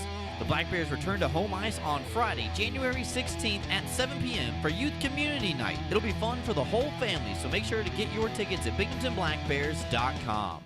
Attention fans, looking sharp is a power play. Studio 11 Barbershop, located in Endicott, New York, is your go-to for fresh fades, sharp cuts, and all-star style. Visit our website or call the number below to book, or simply just walk in. Studio 11 Barbershop, where champions get their cut. The next iteration of the Tully's Good Times with Coach show will be on Tuesday, January 6th at 6 p.m. at the Tully's on the Vestal Parkway location. Join myself, Brooks Hill, along with head coach Brant Sherwood and members of the Black Bears for our first time at Tully's in 2026 to ring in the new year. We hope to see you at Tully's. Welcome back in, everybody, here in the studio. Brooks Hill and Alex Jones. Black Bears up 2-1 over the Watertown Wolves. They are still on the power play for the next 65 seconds as we get set here in period number 2. Chase Tabari has the only goal of the frame. It came at 8:56. Even strength goal. Cut the Black Bears lead in half. It is officially 2-1. Now that we're back to the action here. There we go. Offensive zone draw. Going to be taken by Kirkby, and since they had a media timeout, they can keep the first unit out on the ice because they were able to catch their breath during that last stoppage. Watertown's going to be able to push this one all the way out off the face-off. And we're seeing, oh, whoa, look out there. Binghamton putting the puck right in front of McAnanama. I don't think he was ready for that. So now back the other way. Yates plays it off the wall for DeRazio as Binghamton tries to get set up. 40 seconds to work with here. Meyer security power play. It's the fourth one of the night. Jansen's behind the net. Circling the cage as he works low to high. Up top for DeRazio through traffic, looking for a redirect. Went wide of the target instead of near it. And that one's going to elude Yates just inside the blue line. Come back the other way. And the Black Bears are going to have to regroup from their own end. Yeah, somebody stick in that back left corner could have been a real hazard to restart this power play for the Black Bears. McDonald goes to crunch DeRazio into the wall. Black Bears are able to keep it. Yates short side. Maybe Colgan able to get a piece of it. Penalty time is up, and we are back to 5-on-5 as Zach Ross will come out of the penalty box. Back to the other end of the ice. Watertown gained the zone, but unfortunately gave the puck away. Binghamton now 1 for 4 on the man advantage tonight. Sirota cuts in through the backhand, trying to deflect that puck off of anybody in front of the net. Yates cuts in tight, trying to open up Colgan. It's still available, but he circles the net. Sends it back up top. Weber and Yates trading places, playing a game of catch. Sirota one-timer from just above the goal line. Going to come up a little bit short. And this one will come back out towards the blue line. Yates spins around some pressure and will just calmly play it back to Weber, who was behind the play as the defenseman. Giveaway by the Black Bears, but given right back by the Wolves, so no harm, no foul. And penalty going to be called here against the Wolves as Yates was taken down. McDonald doesn't like it, and you can just tell by the way he reacted. He's going to skate right on over to the penalty box. Black Bears are headed back to the power play once again. Yeah, tripping on McDonald. You know, I think if you talk to Watertown fans, they're going to say that's a, maybe a little bit of a dive on Yates. However, he got him stick right on the shin. That's the most common place for a player to get sent over the top like that. 12:36 time in the penalty. McDonald for tripping, 2 minutes. Binghamton's 1 for 4 power play. Brought to you by Meyer Security. Will hop right over the wall once again. Watertown able to get the clear off the reset, and it'll be thrown behind McAnanama. He's not going to get a play on it, actually. And they will start the breakout from the opposite side. Bondarenko comes up ice. Second unit will start this power play. Stone across for Ramekers. Bondarenko's in the middle in that high slot position. A wrist shot from Ramekers. A rebound thrown wide by Sirota. Rebound still available as they get to a loose puck. That's Stone. Sending it over. And Colgan able to absorb the wrist shot from Ramekers. 40 seconds into the power play for the Black Bears. And Binghamton going to keep the same players on the ice. Watertown will change all 4 players. Actually, it looks like they're giving a full change, Brooks. So the second group was holding out there for a second, and then the first group came in with Bondarenko and Stone up there on defense. Looks like the first defensive unit then, Brooks, for the power play. First power play unit for the Black Bears still on the bench. Bondarenko's shot. Going to be blocked. Sarge is camped out in front as the Black Bears try to fight for that loose puck. Ramekers comes in, pinched in, rebound, knocked in by Sirota. Zach Sirota cuts to the middle at the right time and gets his second of the night, both on the power play, and Binghamton restores their 2-goal advantage. And you have to think a guy who's been playing with a lot of nails lately, Sirota. This is, we talked about him at the top of the broadcast, Brooks. A guy who's been working really hard in the offseason, holds the puck, waits for it out front, and just gets kicked. I think it was almost an own goal by the Watertown player there, Brooks. I'm going to run it back. It gets shot across the defender, holds it up for a second, and then Sirota the defender for Watertown punches it back at his own net, and then Sorota's just like, yeah, I'll jump on that real quick and bury it for his second of the game. Binghamton's going the other way while we're looking at Connor McAnanamaw. 6 minutes left to go here. Second period brought to you by AAA Northway. And there's the puck as Emery fires a low drive. Will be scooped up off the ice by Colgan. And we'll just reset for an offensive zone faceoff for the Black Bears here coming up. Don't forget, tomorrow night, same two teams at the same time, 7:30 puck drop. Once again, so mainly, or probably 7:45, up at the Watertown Municipal Arena. We'll have that game here live on YouTube as well.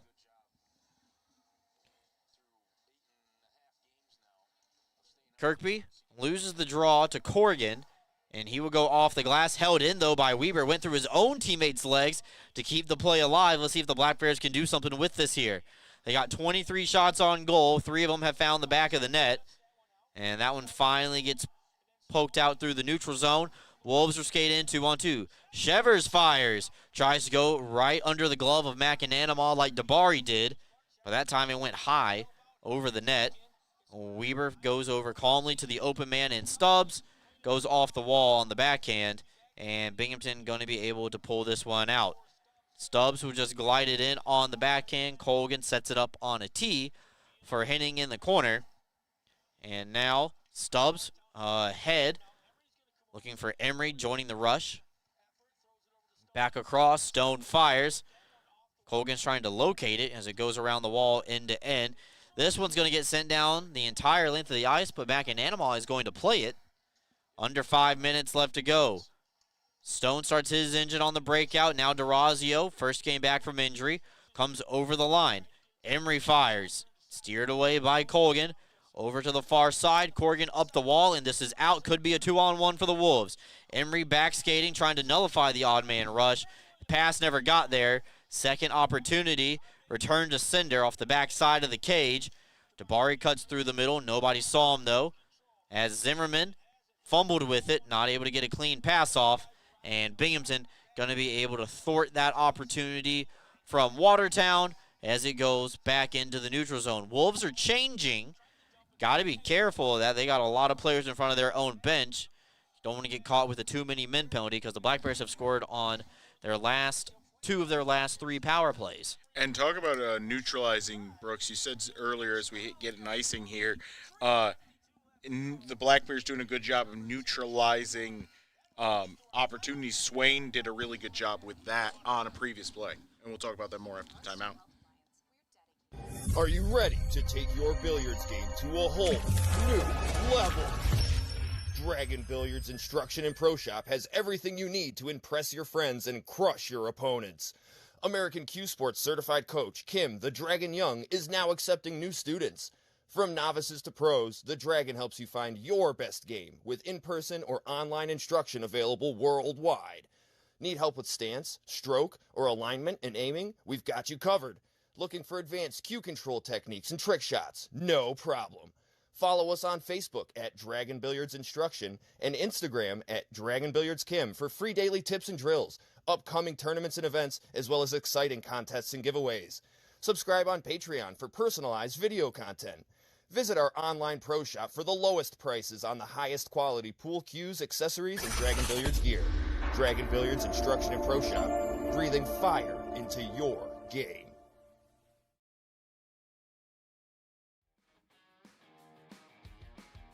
Welcome back in, everybody. A little bit of a low-scoring affair so far than what we were used to on Wednesday night. We got 4 goals combined. It's 3-1 Binghamton.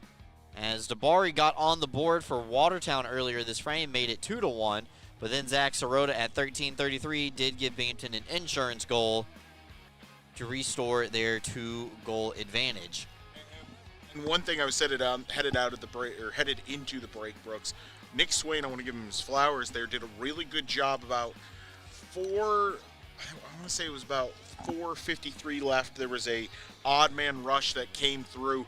He did a really good job of hustling and cutting off the Watertown forward. If he had not gotten on his horse like he did, that would have been an easy 2-on-1 opportunity with a wolf right in McAnanama's kitchen.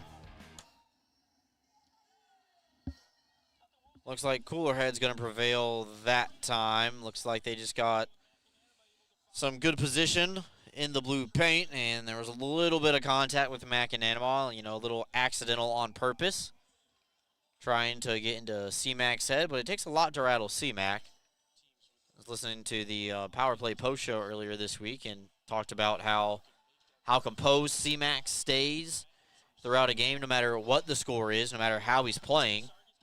He was goaltender of the year last year, also playoff MVP. Half of the games that he played for the Black Bears ended up being shutouts.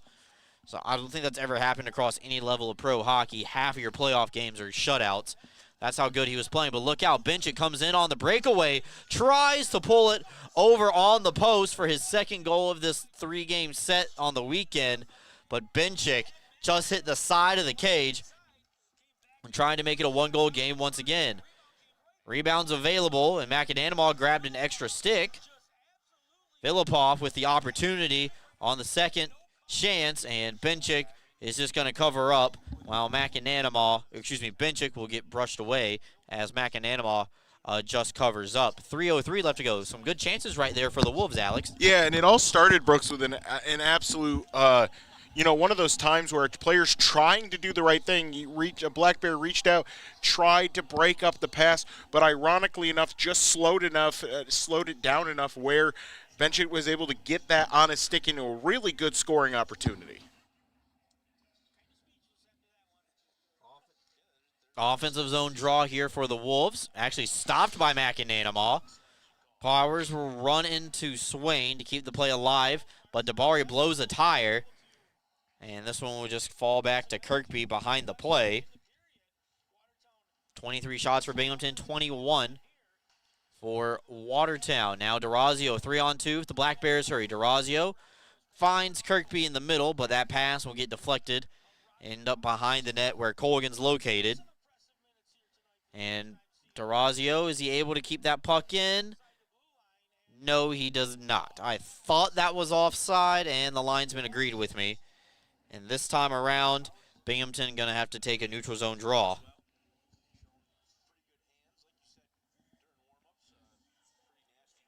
Near side in front of the penalty box doors.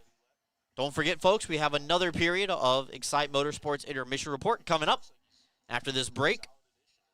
Get those questions ready. Oh, yeah.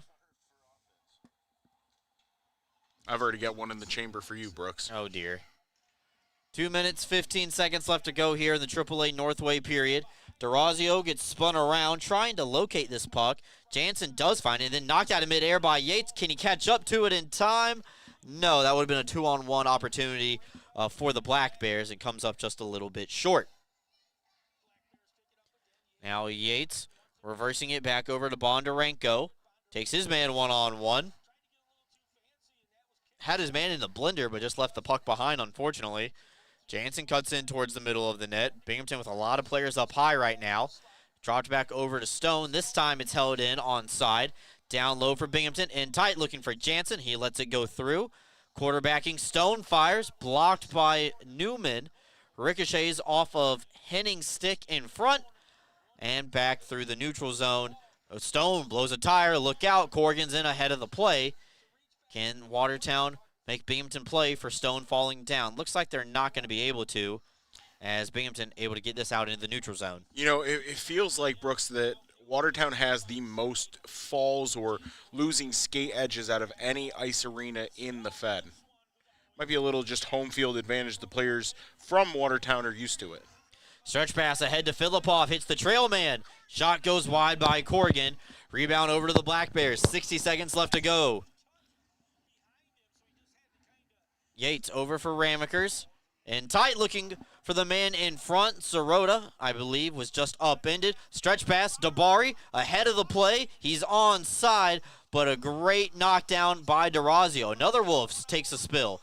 Back the other way. DeRazio goes between his legs and then carries it into the corner where he gets stood up. This one will come all the way back down, and it is going to be icing against the Wolves with 25 seconds left to go in the period.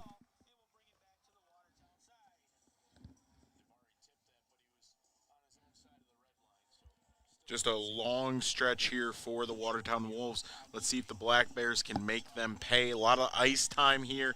Shots on goal are tied up right now, 23-23, Brooks. They were tied at 14 after one period. And I'm going to check Cole's media guide here real quick after this period comes to an end. DeRazio's shot does go wide. A couple of players get tied up behind the play. Rebound, though, to the Black Bears. Another one-timer from DeRazio. Same result as it trickles wide of the target. 10 seconds left. Swain in a board battle with Dabari and Gill. Picked out of the corner, and this will come all the way back down to McAnanamaw. And that is where the period is going to come to a close. That's the end of the period. It is 3-1. Shots are even. After two periods, we have not had a game finish this year for the Black Bears. Shots being tied. Granted, it's kind of hard to finish with the exact same number of shots on goal, but after two periods, that's where we're at. Shotagami. So we will see if that holds up. We will take a timeout, come back, Excite Motorsports Intermission Report Part 2 coming up after this. Excite Motorsports has one of the largest and best selections of off-road vehicles in the Northeast. And right now, the showroom is filled with a great selection of motorcycles from CF Moto. If you're ready to live life on two wheels, now is the time to shop with great deals and amazing rebates. Ride without compromise with CF Moto's affordable selection of bikes in stock and ready to go. The fun starts here at Excite Motorsports, your premier power sports dealer. Are you compassionate and interested in providing care to people with developmental disabilities? Check out a New York State Career with Broom OPWDD. Enjoy great benefits such as job security, health insurance, retirement plan, paid time off, opportunities for advancement, and so much more. Positions as direct support professionals in the community or at a secure facility might be exactly the change of pace that you're looking for. For more information, call 607-240-4786 or go online to www.opwdd.ny.gov.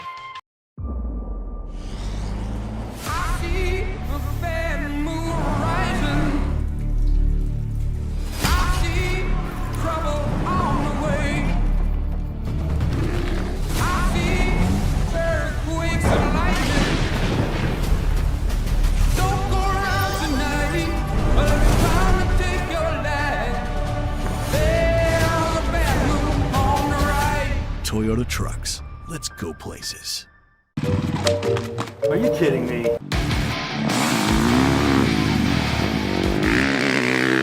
How do you do that? Dude, I just got a new hot spring spa. Carlisle has hot spring spas starting at $39.95. Come see how we make every day better by relaxing in a hot spring spa.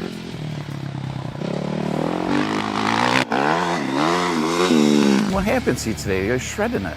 Hot spring spas, baby.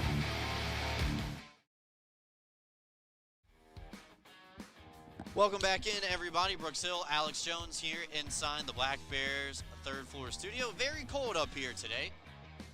So we are braving the elements just like the Black Bears are in Watertown to some degree. It's probably still warmer in this office than it is at the Municipal Arena, coming from experience. But let's take a look at the stats through 40 minutes of play. Shots on goal in the period, 9-9. Game total, we are tied at 23 apiece.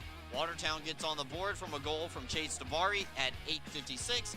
Binghamton scores a power play goal from Zach Sirota.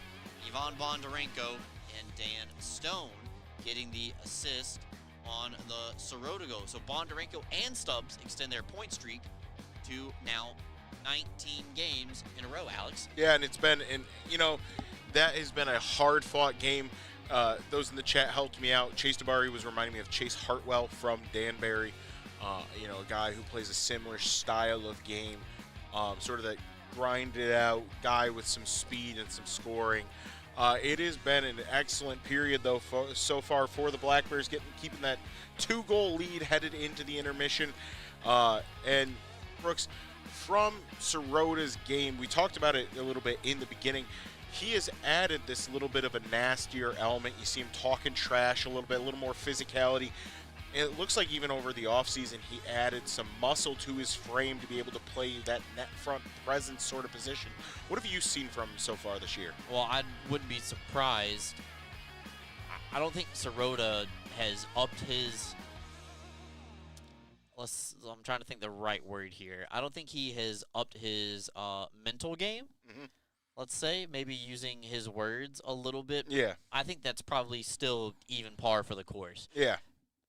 However, I'd counter the point, he's doing more with the more ice time he's been given. And, we're seeing it. He's got 2 goals tonight, 9 on the season, 18 points total because he's got 9 helpers as well.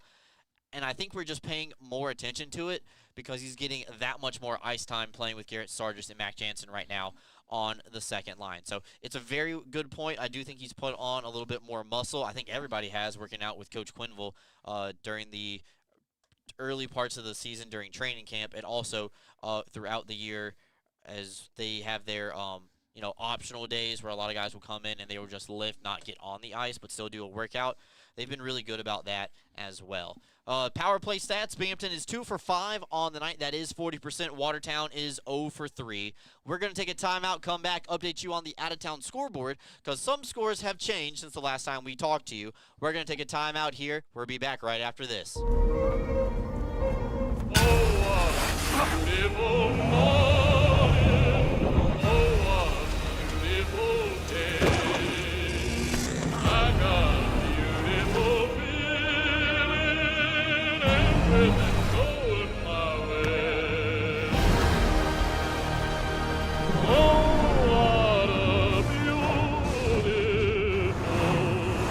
Toyota Trucks. Let's go places. Are you ready to take your billiards game to a whole new level? Dragon Billiards Instruction and Pro Shop has everything you need to impress your friends and crush your opponents. American Q Sports certified coach Kim the Dragon Young is now accepting new students. From novices to pros, the Dragon helps you find your best game with in-person or online instruction available worldwide. Need help with stance, stroke, or alignment and aiming? We've got you covered. Looking for advanced cue control techniques and trick shots? No problem. Follow us on Facebook at Dragon Billiards Instruction and Instagram at Dragon Billiards Kim for free daily tips and drills, upcoming tournaments and events, as well as exciting contests and giveaways. Subscribe on Patreon for personalized video content.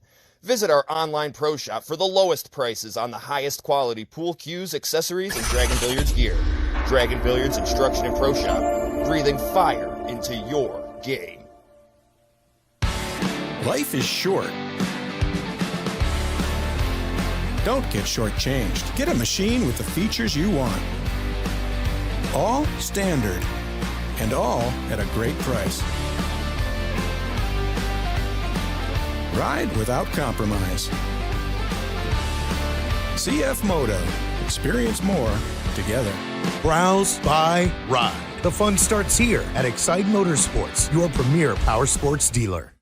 Are you compassionate and interested in providing care to people with developmental disabilities? Check out a New York State career with Broom OPWDD. Enjoy great benefits such as job security, health insurance, retirement plan, paid time off, opportunities for advancement, and so much more. Positions as direct support professionals in the community or at a secure facility might be exactly the change of pace that you're looking for. For more information, call 607-240-4786 or go online to www.opwdd.ny.gov.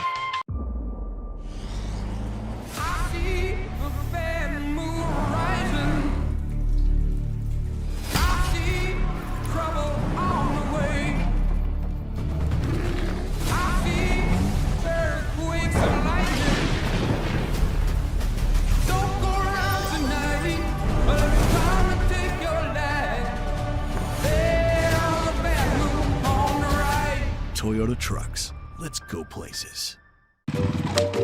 Are you kidding me?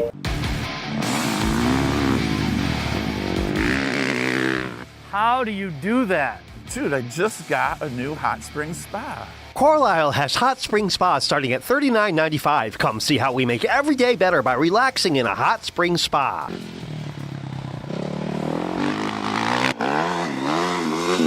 what happened to you today? You're shredding it.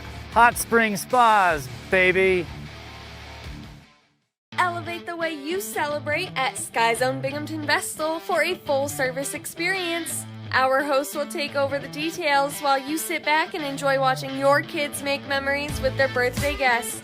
Members receive discounts on our biggest party packages and can enjoy VIP access to the park, including online reservations, cafe discounts, VIP check-in, the new member portal, member-only events, and more.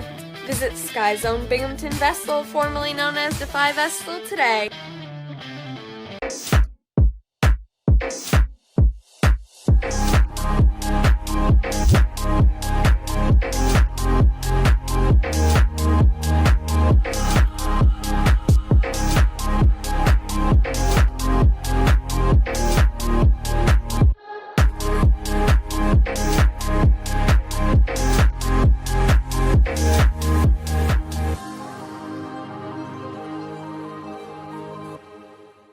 UHS Sports Medicine is the exclusive sports medicine and athletic training service provider for the Binghamton Black Bears.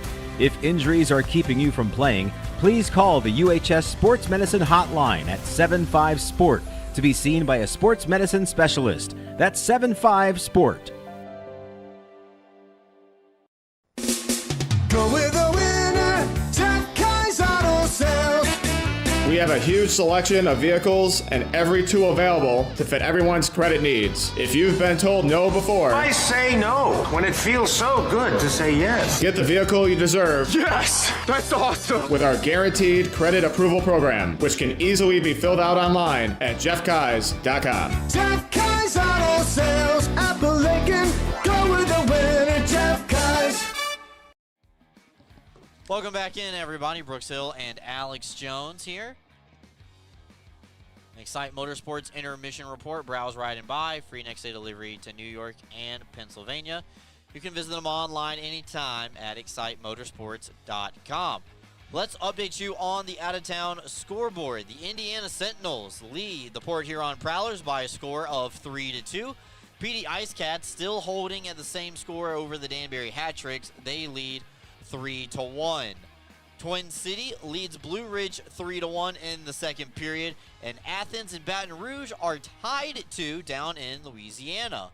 Also in Louisiana, Monroe has jumped out to a 4-3 lead over the Columbus River Dragons, and the Biloxi Breakers down in Mississippi have a 2-1 lead over the Topeka Scarecrows. So that's a look at our out-of-town scoreboard one more time. Sentinels over Prowlers 3-2 in the third. Ice Cats over the Hat Tricks 3-1 in the third.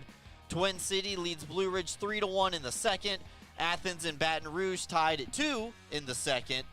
Second period, Monroe leads Columbus 4-3, and Biloxi leads Topeka 2-1 also in the second period. Take a timeout, come back, drop your questions in the YouTube chat. We'll get to our favorite ones after this. Open 7 days a week with urgent care appointments on Saturday and Sunday from 8 a.m. to 4 p.m. Roman Acres Veterinary Hospital in Green is Bingo's first thought when he injures himself on the ice. Our dedicated doctors and staff worked with Bingo to get him back out to visiting with his fans. Turns out Bingo isn't quite ready for the pros just yet. On his way out, he got to say hi to his fellow Black Bears here for their wellness appointments. Give us a call at 607-656-4285 to have your pet seen today. Attention fans, looking sharp is a power play. Studio 11 Barbershop, located in Endicott, New York, is your go-to for fresh fades, sharp cuts, and all-star style. Visit our website or call the number below to book, or simply just walk in. Studio 11 Barbershop, where champions get their cut. Freshen up your morning with Wendy's breakfast, like a breakfast Baconator, or a grilled sausage burrito, or even a Honey Buddy. Ready for a fresh wake-up call? Gotta be Wendy's at participating U.S. Wendy's. Clean Hamper is a locally owned and operated laundry washing service in Binghamton, servicing the entire Broome County area. Our services include washing and folding, specialty cleaning of larger items, stain and spot removal, hang drying, and ironing services. Our customers can drop their laundry off at our facility and then pick it back up when it's convenient for them. Or our drivers can pick the laundry up at your doorstep and deliver right back to you. We have a team of laundry care specialists that are ready to provide a clean, fast, and professional service. It's our mission to provide quality, convenient, and trustworthy laundry washing services to our Binghamton customers and community. Let us take the burden of laundry off your to-do list. Give us a call today. Elevate your game with Serponautics Hot Wax, the official wax of the Binghamton Black Bears. Are you kidding me? How do you do that? A warm, relaxing soak in my hot spring spa. Coral Isle has hot spring spas starting at $39.95. Make your next golf game your best by relaxing in a hot spring spa. What's gotten into you? Hot spring spas, baby. Coral Isle Pools and Spas. CryoWorks provides cryotherapy that uses nitrogen-cooled air to target specific areas of pain and inflammation. Local cryotherapy targets a specific area to deliver the same effects of the whole-body cryotherapy to that specific site. Treatments take 5 to 8 minutes, with a benefit exceeding that of hours of icing. Your Binghamton Black Bears' premier choice of cryotherapy, CryoWorks. Unbeatable reliability and speed. Restore trust in your internet with Greenlight Networks. From family movie night, to work from home days, to staying secure, or everything all at once, you'll always be connected so you can stay connected. Experience 100% fiber internet from Greenlight. Unmatched performance on every device. Backed by local service you can trust. Greenlight is in your area. Get started today. Visit greenlightnetworks.com/connect. Hey Black Bears fans, fuel up with Bagels and Cream in Delhi, family owned and operated for 25 years, proudly serving Delaware County and the Southern Tier. Bite into fresh hand-rolled bagels, hot breakfast sandwiches, and rich coffee. And eat the bagels the players choose on game day. Open early with breakfast and lunch favorites. Grab a dozen for the crew and taste the hometown difference at Bagels and Cream in Delhi. Let's go Black Bears. When you care about something, you take care to protect it. The family that depends on you, and the future you're planning for them. You'll have your own college stories too someday. With sound advice, smart strategies, and a broad variety of life insurance options, Security Mutual can help provide for the people you care about and also help you reach your financial goals. It's a sound plan. The time to start thinking about college. And retirement is now. Security Mutual Life, the company that cares. Ideal Bowling Center, located at 119 Jennings Street in Endicott, has 38 amazing lanes of bowling, large video screens, and automatic scoring. But that's not all. Ideal Bowling Center has a newly remodeled bar with 6 televisions, billiards, darts, and quick draw to entertain you. Don't forget about Ideal Bowling Center's snack counter for your appetite and a pro shop for all your bowling needs. Ideal Bowling Center, 119 Jennings Street in Endicott, or call 607-748-3546. Rediscover your glow at Tanfastic Sun Tan Center, where wellness meets radiance. We offer red light therapy to boost collagen, speed up cell turnover, and help athletes recover faster with relief for joints, circulation, and muscle relaxation. Keep your glow year-round with our tanning beds or build a safe summer base so you don't burn in the sun. Looking for instant color? Try our spray tan. It's half off every Thursday. Plus, explore our wide variety of lotions tailored for every skin type. And yes, Tanfastic is Black Bear approved.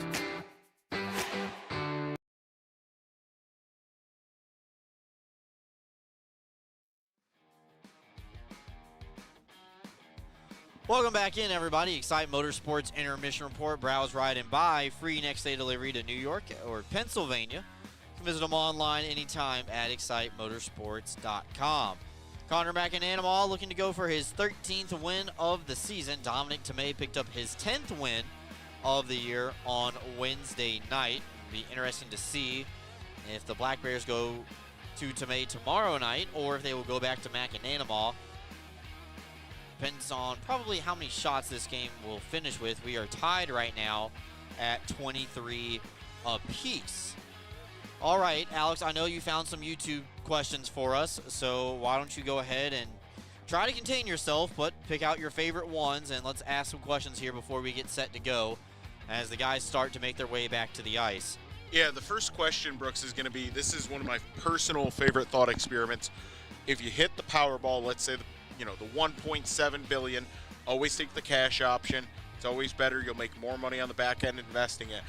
What would you do? What's something you would start, or what would you do with that money? It's a good question. I would probably I don't know what I would do first. No. First things first, I'm probably getting a Suburban or a Tahoe that has 4-wheel drive. I think that's step one. I traded my 2-wheel drive. It's crazy. Brooks right now has an SUV with 2-wheel drive, which folks up here didn't know those existed. Oh yeah, well it's a luxury package if you get a car that's made in the South. So we don't have a lot of 4-wheel drive cars in my family. My mom's the only one that has a 4-wheel drive car. Me and my dad both have Tahoes with 2-wheel drive, because we just didn't need 4-wheel drive. So I would say that's probably the first thing. I would like to own my own jet at some point, which I don't think unfortunately is going to happen in my life. Probably give some money to ECU. If I won the Powerball, I could maybe buy ECU a national championship with NIL.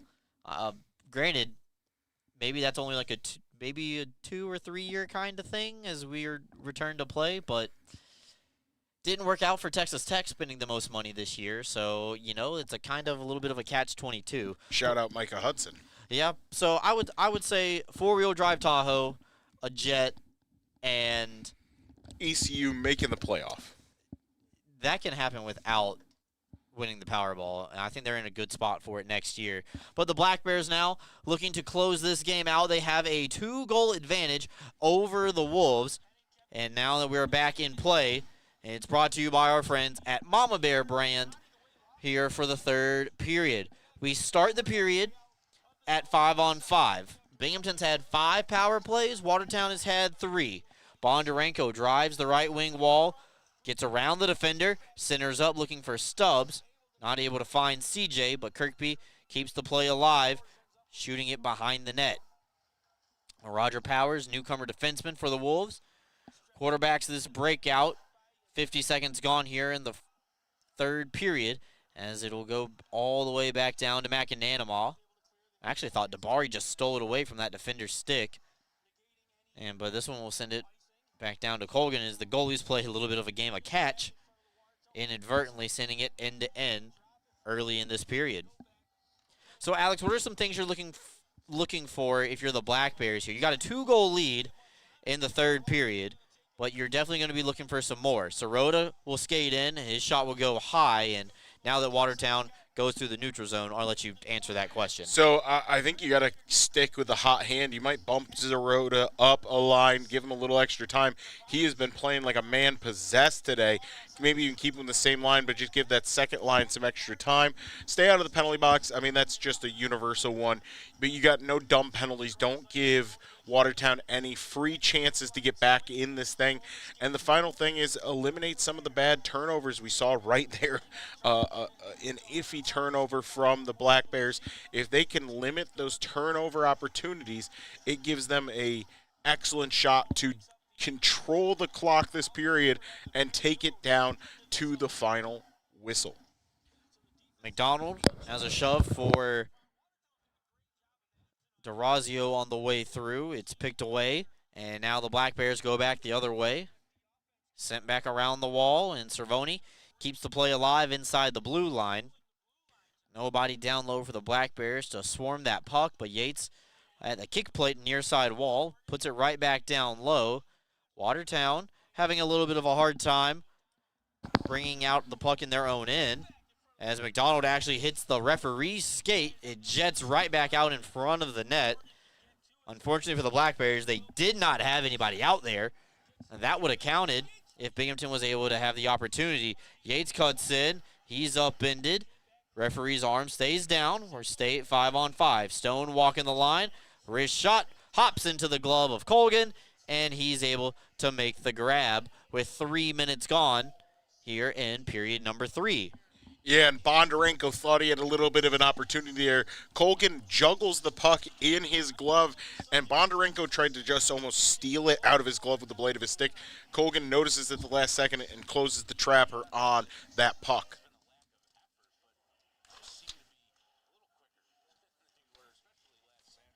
Stone fires off the face-off and will go around the wall over to the far side. And this puck is going to be knocked down by a high stick, they say. But that gives us the opportunity to tell you that tonight's third period is powered by Mama Bear brand, proud supporter of our Black Bears. Shop local and wear local.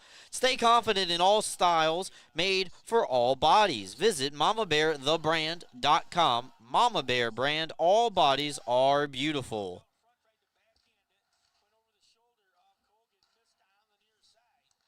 Played up top for Stone, D-to-D, Durazio. For Bondarenko. Kirkby backhander on the doorstep. Second opportunity. Saved. It's underneath Colgan, and he's able to make the save. Same guy who got Kirkby earlier up in the face. Gets into it in front of the crease. Looks like it's going to be sent out of the offensive zone for this face-off. Oh, hopefully not. You can see, and this is great camera work, because we can clearly tell that Dan Stone and Dan Weber are away from the play, and they're not below the circles. So they should not move this faceoff out into the neutral zone. It should stay in the offensive zone for the Black Bears. So here's a look at this replay. Kirkby's in the dead center of your screen. Had it, stopped it, and then shot off the post, and I believe off the skate of Roger Powers. That's number 20 with no name bar. And Michigan actually is the one who pulls it out right there at the end, looking to clear it and restart. Don't know if you're Watertown, you want that cleared, or you'd rather just go ahead and have it iced up there. Yeah, I know. Well, you know what, though, with so many guys below the ice, if Michigan can get that out and start it in, you might have a nice 3-on-2 opportunity. Very well could be. Face-off one back right into the crease of Colgan. And now Durazio skated in, lost the handle on it, 2-on-1. Dabari over, sends it across, and Hunter Hall knocks it in. A 2-on-1, Dabari to Hunter Hall, and Watertown cuts into the Binghamton lead again. It's a one-goal affair here in the third period in Watertown. And what I say, Brooks, eliminate those turnovers. Durazio, an unfortunate turnover there, leads to a goal and a 2-on-1. The defensive partner there for the Black Bears does a good job of stopping the initial shot, right? Breaks it down. It's a tough one, too. That's Romakers. Romakers does a really good job there, coming from the opposite side to stop and break down that puck. And unfortunately, the replay on, we don't have the elite replay crew we do when we're at home, Brooks. We didn't get to see that replay. Romakers does a really good job of limiting the initial shot. However, it ends up on Hall's stick, and he's able to bury it home on the opposite side of McAnanima as he's going post to post. So a 3-2 game. Black Bears looking to grab a 2-goal lead once again. Hall trying to stick handle his way through the Black Bears defense. There have none of it. And Stone tries to send it around the wall. It gets ricocheted off of the body of Ian McDonald. Back down low for Ross where he sets up. So Watertown now out shooting the Black Bears 26-25, but Binghamton still has a 1-goal lead. Tied up in the corner. Binghamton sends it around the wall. That was Yates. Got there first. Emery keeping his feet moving against Ross. Trying to make sure he doesn't take a stick infraction there. And Benchik fires. Low angle. McAnanima holds the post. And he's able to make the save. 15:04 left to go. Looks like both teams going to roll a line change here. Everybody but Scott Romakers. Romakers staying out there, probably part of that 5-player defensive rotation. So Weber will come out to be his new partner for the time being. Actually, I think Weber was out there before, may have just taken a hot lap. And maybe went towards the bench, and then Coach Sherwood told him to stay out there, so he just circled back. Binghamton able to get a clean breakout. Stubbs comes across the line, but his progress gets impeded when he got to the top of the circles. Here come the Wolves looking for the equalizer. 3-on-3, they dump it in. And Newman lost his edge trying to set it up on his forehand. Back up top for Powers. Our wrist shot is going to be blocked on the way through. And now Binghamton will come back the other way. Stubbs up the wall for Kirkby, too far ahead of Tyson. Comes around the net and off the glass. Ramaker's not able to hold it in. Linesman says it'll get tipped on the way through. We will have a stoppage at our next whistle. Binghamton will roll a change as Kirkby goes to the front door. And this one gets shot between the legs of a defender. Back behind, it's a giveaway. Turnaround shot from Benchik goes wide. And over to Stubbs now. And Sirota cuts in, and he gets knocked into Colgan. No penalty. And Stone now shoots off the wall, looking for Sirota on the backside. Instead, Zimmerman gets there first. And Stone was fleeing the zone because there was Dabari already camped out. But I believe it forces the Black Bears to take a penalty. Hooking is the call. We'll tell you all about it when we come back. 13-13 left to go. Watertown to a power play looking for the equalizer. Back with you after this. Excite Motorsports has one of the largest and best selections of off-road vehicles in the Northeast. And right now, the showroom is filled with a great selection of motorcycles from CF Moto.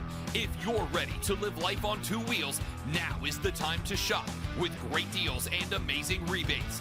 Ride without compromise with CF Moto's affordable selection of bikes in stock and ready to go. The fun starts here at Excite Motorsports, your premier power sports dealer. Are you compassionate and interested in providing care to people with developmental disabilities? Check out a New York State Career with Broom OPWDD.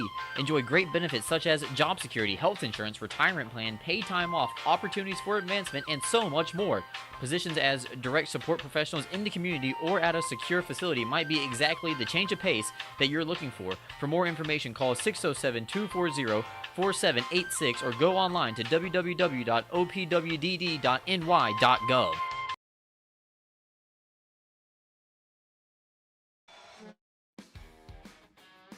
Welcome back in, everybody. Sorry about that. A little bit of a misfire on the audio board.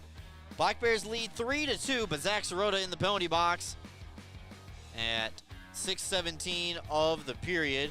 We're cut back here to the game as Black Bears, oh, nope, they are not back yet from the game. They did a little preemptive into their commercial. So Binghamton on the Northeastern Striping Corporation penalty kill as they're going to have to kill off the Zach Sirota minor for hooking. Wolves are on offense with the man advantage. They take control of the puck off the face-off and are play it up to Gill looking for the equalizer. Throws it across crease. Punt away. Turnaround bid from Filippov is in. McAnanama able to make the first save. Binghamton couldn't get to the rebound. And Watertown ties the game up at 3. Igor Filippov on the man advantage. And we are all square with 13:28 left to go in the game. Yeah, it seems like the Black Bears have really sleptwalked this period. And unfortunately for CMAC tonight, just none of these goals have really been his fault. It was a turnaround by Filippov. The Black Bears not able to get on that puck and clear it out. With the limited numbers, you have to think the penalty kill is really taking a hit here, Brooks. And it's really unfortunate that the Black Bears have kind of started to show a little bit of fatigue from, what has it been, 4 or 5 games in about a week's span here? So they had one Wednesday night. They had 2 previously on the last Friday and Saturday. And now they have tonight's game and then also one more tomorrow night as well. But we're tied at 3. Still 13-17 left to go. We will see how this one continues on. Stubbs fighting for control of a loose puck. Bondarenko ahead over for Kirkby. Let's see if this top line can get some energy started. Stubbs quickly fires a one-timer. Looked like Colgan maybe got his stick to it a little bit. Kirkby's one-timer just goes wide. Excellent forecheck by Stubbs there to get it over to the Black Bears captain. Olette will just play it around the wall to the far side, and it hits a little bit of some snow caught up on the wall. That allows Binghamton to keep the puck in the zone. And then Bondarenko got caught up high, Brooks. He did. So now Hall crossing over the line, and McAnanama is just going to squeeze the glove tight, and there will be a stoppage here with 12 and a half left to go in the third period. Really unfortunate there. Bondarenko just got hit on a turnaround, almost clear by Watertown, trying to get that puck out of the zone. The stick skips up high, hits him in the face, and he immediately heads to the bench, Brooks. Tied at 3, 12:32 left to go here. Offensive zone draw for the Wolves. They've had the better of chances here in this third period. They've cashed in on 2 of them. Stone grabs it from the red line and will shoot it in. Colgan tries to stop it, but now it's sent back across. It's got run into by, I believe that's Newman, wearing the 55 jersey. Aerial flip, Shevers and Stone. Stone gets there about the same time as the opposition, and the puck will bobble on both of them. And now the Black Bears will come back the other way. Zimmerman takes it away for the Wolves and cleared but not out.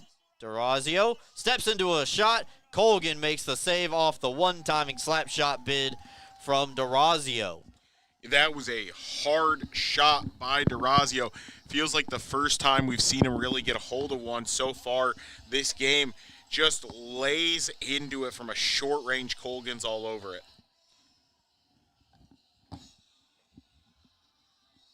DeRazio with maybe his best shot of the night.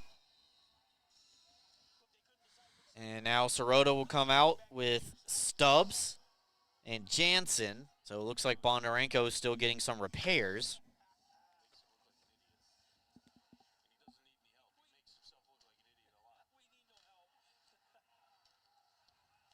Face-off is going to be won by the Wolves. They're not able to clear. Sirota knocks it down. A couple of Wolves players locate the puck first. They go far side. Shevers knocked down into the linesman. And we are going to have another penalty get called here with 11:35 left to go. Interference is the call as Emerson Emery heads back to the penalty box for the second time tonight.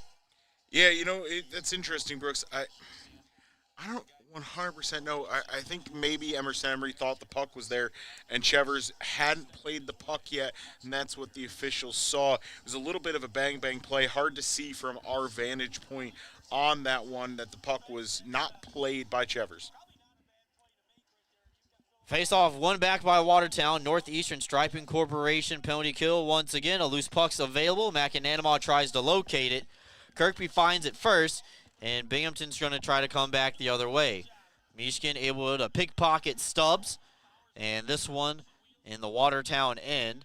Kirkby applying a lot of pressure along with Stubbs. They're going to force the Wolves to earn every inch of space out there on the ice. Powers tries to cut to the front of the net. Centering pass forked wide by Hall.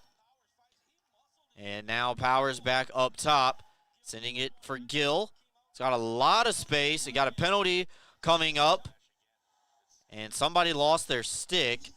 Don't know if it's a Watertown penalty or a Black Bears penalty based on when it was called.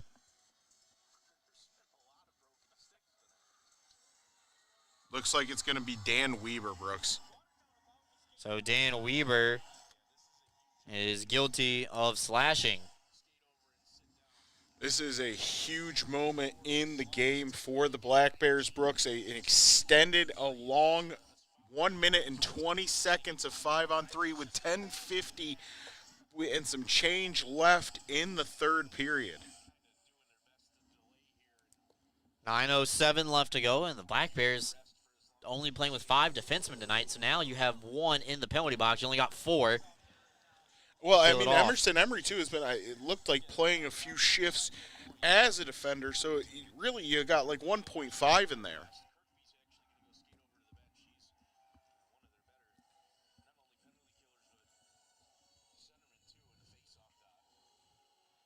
So it looks like DeRazio and Stone out defensively for the Black Bears, and Mac Jansen is the high forward.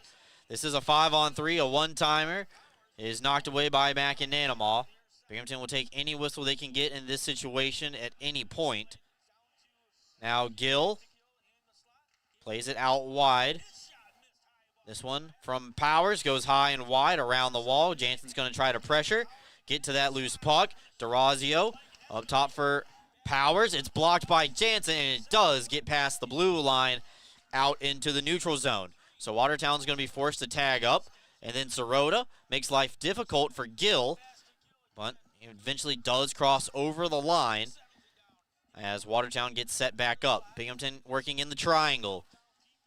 Heading over to Gill, slap pass down low, Power over to the other side, McAnanama able to get across if the pass got there. It fumbles around up top to the blue line. Hall able to settle it down. 20 seconds left to go in the two-man advantage. Gill skating into the circle. Doesn't like what he sees. Pass is going to be stolen away by the Black Bears. And this one gets sent all the way down. 5 seconds left to go for Emery, 45 for Weber. Now Henning crosses over the line. Had to kind of go around the linesman. That allows Kirkby the opportunity to get some space from around the net. Zimmerman almost gave it away to Jansen, who would have been short-handed the other way. Binghamton's got the chance if they can find the seam pass. They go for it. Kirkby, 2-on-1 with Stubbs, going across, and it's blocked on the way through. It is 5-on-4 now. Watertown still on the man advantage. Olette dropping it back for Benchik. Not out just quite yet. Pass goes all the way across at the top of the blue line. It stays in. 5 seconds left to go. Overskated by Benchik. Binghamton able to get the clear. And Weber steps out of the penalty box. Binghamton kills off a minute 15 of 5-on-3 time, not giving up the go-ahead goal. I will say, I think Watertown might be the fastest I've ever seen somebody get released from the penalty box. Weber was shot out of a cannon right there. Black Bears now trying to use that penalty kill as some momentum. They cut back in. Yates around the net. Handcuffs Cervoni. His shot gets blocked. Over to DeBari and Hall. Corrigan can't find it. Jansen can. Soccer style it over to Yates. Tries to get his forehand free. Yates reverses course. Back up on the forehand. Will drop it back. Far side. Looking for Jansen in front. Never got to Colgan's net. It's still behind the cage. Black Bears keeping the pressure on. Yates knocked down. And Cervoni slaps it off the backside. Wraps around the cage. Yates' shot will get deflected, and this is sent around the wall by Hall, and that should have enough for icing. Great pressure for the Black Bears. It's a TV timeout with 7:47 left to go. Binghamton on the PK does their part. Look for the offense to find the go-ahead goal going down the stretch here in Watertown. I see a bad moon rising. I see trouble on the way. I see earthquakes and lightning. Don't go around tonight, but it's time to take your life. There's a bad moon on the right. Toyota Trucks. Let's go places. Are you kidding me?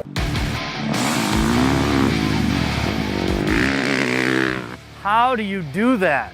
Dude, I just got a new hot spring spa. Carlisle has hot spring spas starting at $39.95. Come see how we make every day better by relaxing in a hot spring spa.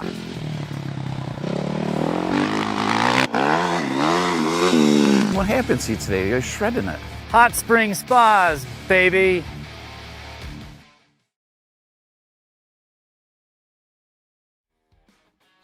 Welcome back in, everybody. Brooks Hill and Alex Jones here in the studio as we get set. We're tied at 3 here. Going to be an offensive zone face-off coming up for the Black Bears as Watertown iced the puck and the Mama Bear ran third period before we went to that last time out.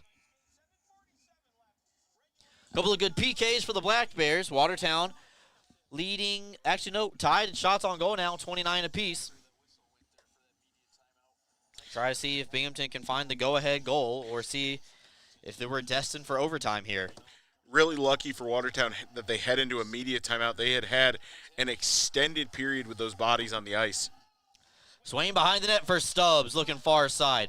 Held in at the point by Weber. Through traffic, Colgan able to find the puck.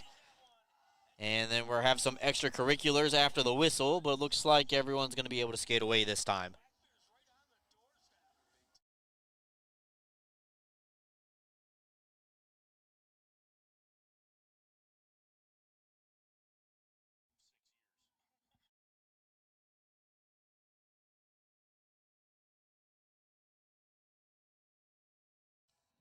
Kirkby lines up for the draw once again against Mishkin.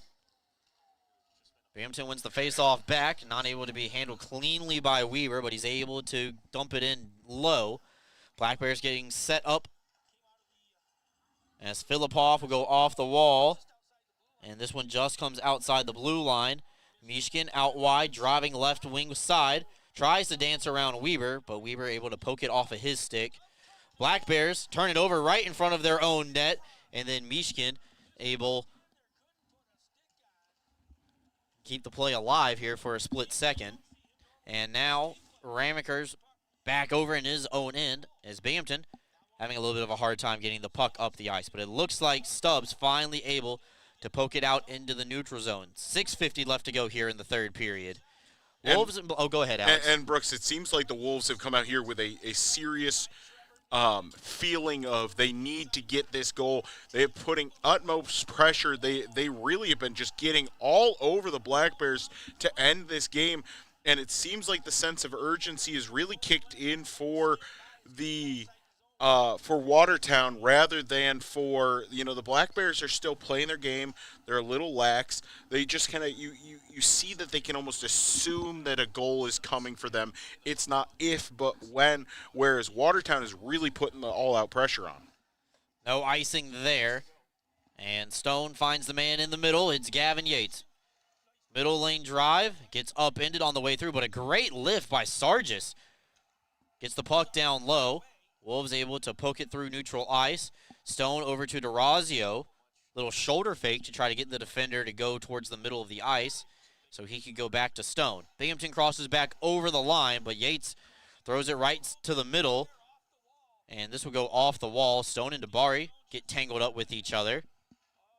And then the Black Bears looking for that trail man driving the play. Just unfortunately, turning the puck over. 5 minutes left to go here, or 5:30 left to go here. Mama Bear brand third period. We got a good one here. First game of 2026. Yates' toe drag comes up empty-handed. It'll come back out into the neutral zone. Bondarenko back out on the ice, and that is a good sign for the Black Bears. This will go over the stick of Jansen. Mishkin over to the far side. McAnanamon makes the save. Rebound is knocked in. Yefim Mishkin lifts it over the shoulder off the rebound, and Watertown has the lead with 5 minutes left to go. And you know what, Brooks? That sense of urgency from Watertown, you can see it. The Black Bears playing lackadaisical in the neutral zone. Pass goes over the stick, cross-ice pass. Watertown's able to drive the net. You can tell the Black Bears are just struggling a little bit as that goal goes up and over the shoulder of McAnanamon, not able to find the rebound. Struggled a little bit tonight with his rebound control. That puck ends up going over him. He loses it in his pads, ends up right in the stick of Mishkin, who just flips it up and over on him. Let's see if this is the wake-up call the Black Bears need.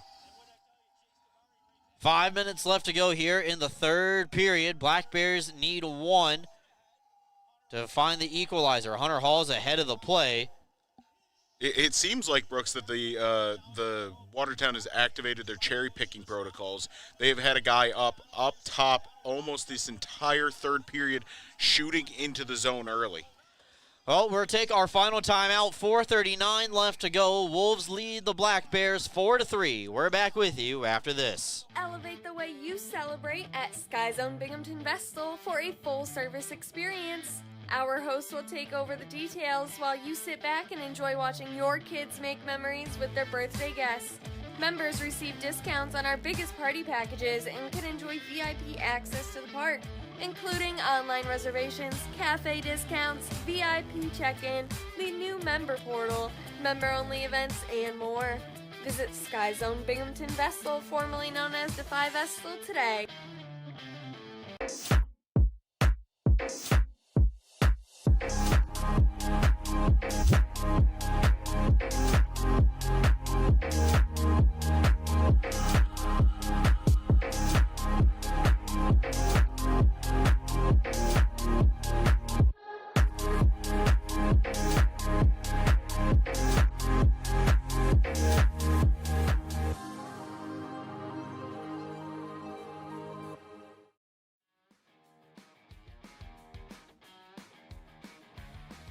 Welcome back in, everybody. Just under 5 minutes left to go here. And we're seeing... Elevate the way you celebrate at Sky Zone Binghamton. So sorry about that.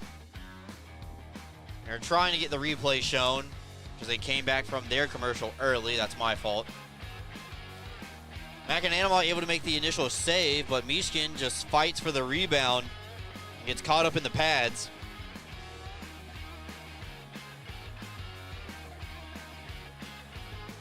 Now Binghamton with 4 minutes and about 40 seconds.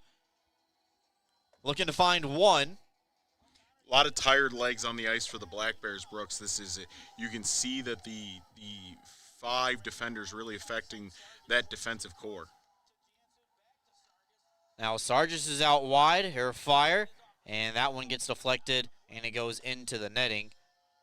I'd expect Sargis with that elite wrist shot that he has to probably turn this into a shooting gallery here in the dying minutes of the game. Binghamton scored a lot of goals through traffic on Wednesday. Last time out. 3 unanswered goals in the period for the Wolves, and they've just played better than the Black Bears in the third period. Nowhere to, hide that fact. Shots are 31-30 in favor of the Wolves. Granted, they've had a lot more penalty time in this period, but you could say Binghamton had more power play time in the first period. Stone fires, and that one's tipped wide. Rebounds available. Sargis pokes it wide. Rebounds held in by Stone. Sent across for DeRazio into the high slot off the skate of Jansen. Over to Sargis. Time and space, and it just goes wide. Colgan was down sprawling, and now Stone finds the rebound as Binghamton tries to get set up. Guy got knocked down right in front of the net. And there's going to be a penalty called against the Wolves. So slashing is the call. Right in front of the net, Brooks. It was pretty clear as day. The Watertown Wolf defender took a little bit of onus in the fact that the Black Bear had camped out in front so long, caught him right in the ankle, that little spot in the skate that does not have padding. Black Bears hit the ice, and now they head to the power play. Any guess on who drew that penalty, Alex? I don't know. I didn't get to see who I can tell you it was Zach Sirota. Binghamton on the power play. Jansen in the bumper position. Just throws it wide of the target. Wolves try to keep it in. They cannot. Binghamton has numbers. Yates in. Fires. Look. Rebound just goes off the side of the cage. 3 inches from putting that in the back of the net, Brooks.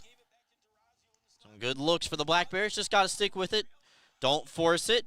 In tight. Yates denied by Colgan. Back across.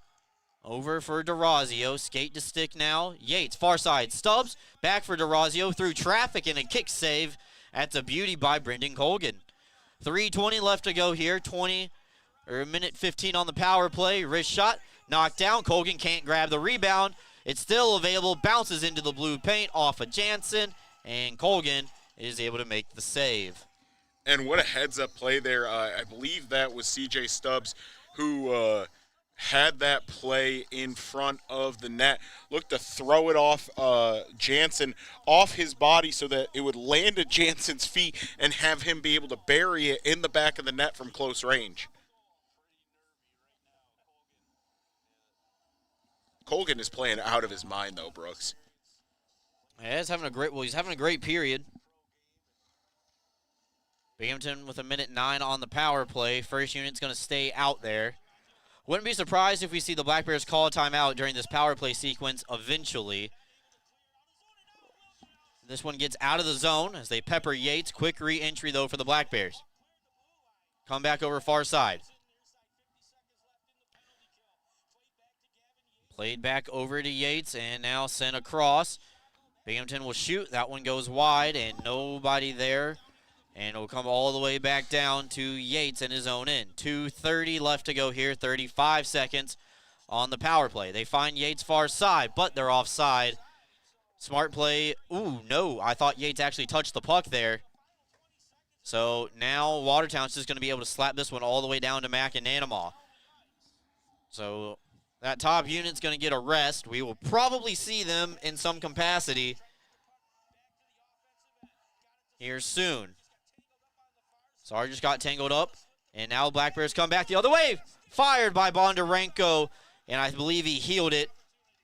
Colgan was down and out. Binghamton not able to capitalize. Man comes out of the box and powers. Wolves try to get the clear. It's held in at the line. Binghamton trying to keep that puck in low. It's right in front of the end of the Watertown bench. And Benchik is going to throw this one off the glass all the way down. Does it have enough to make the line? Wave off icing. Minute 40 left to go. Stone with a nice head fake to get up the wall. Sent around the wall. We'll see if McAnanamaw vacates the net. This one slapped around. It's held in by Ramekers, though. And now Sirota not able to capitalize on that shooting attempt. Back over to the far side. All right, net is vacated. 6 players on the ice. One timing bid. Denied. Gill will go for the aerial flip. Net is empty, and the Black Bears into the ice. 70 seconds left to go. Stubbs far side. Off the wall, and no icing. Linesman points at Gill, saying he could have played the puck. Now Watertown will send this one all the way down. It's well wide, and that is going to be icing with 55 seconds left to go. Do you think they're going to, Coach Sherwood's going to call a timeout here, Brooks? Maybe get a little extended time, figure out what they want to do with this play call as you see the Black Bears players heading to the bench for, and so that way they can keep that top line out there. So 55 seconds left to go. Binghamton calls timeout. Also, since Watertown iced the puck, also able to pick their dot. So Binghamton can pick which side they want this face-off to be, and I would assume this would be on Kirkby's power side. I would assume that as well. Kirkby, one of the best face-off men in the league. Honestly, even up to the AHL, one of the best face-off guys in hockey at this level. It's going to be interesting to see which side they choose. Kirkby's going to be the one probably choosing. Looking to the bench right now, seeing which side they want it on.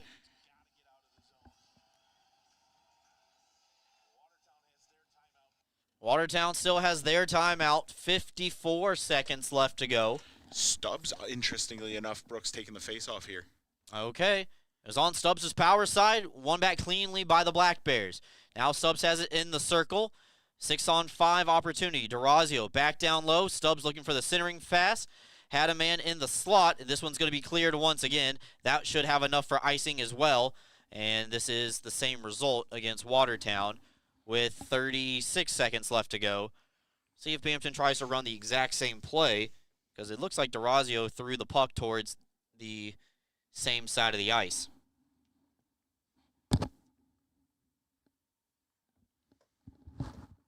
No, they're going to go to the opposite side. They're going to let Kirkby take this one. Kirkby against Michigan, one back by the Black Bears again. Yates will send it around the wall over to Kirkby. Hops over his stick. Stubbs, excellent keep at the line. First time at least, but it does come back out into the neutral zone. Binghamton was offside, and they couldn't carry it into the zone. And we have a stoppage for a high stick with 15 seconds left. So I believe that's going to be an offensive zone draw for Watertown, meaning McAnanamaw does come back to the cage. Yeah, and you know, darned if you do, darned if you don't there. If you're the Black Bears, you got to touch up the puck or let the game essentially run out. Looks like Watertown's going to call their timeout right here, Brooks. Okay, so 15 seconds left. Watertown will call theirs. They have a 1-goal lead. And if anything, they are probably just telling them, do not let somebody get behind you. And you need to watch for the wingers trying to fly the zone. 15 seconds, you can still dump the puck in, chase after it. As you see the two benches here on your screen, talk about the way they want to position this. If you're the centerman for Watertown, your only responsibility is, if you can't win the face-off cleanly, you're just tying up the Black Bears centerman, because the clock is your friend in this situation. You have the puck on the far end away from your net, and you're the team with the 1-goal lead, not looking to get one. Watertown will be fine to win this game 4-3. They are looking to make sure that they don't have the opportunity to slip through their hands with somebody going behind.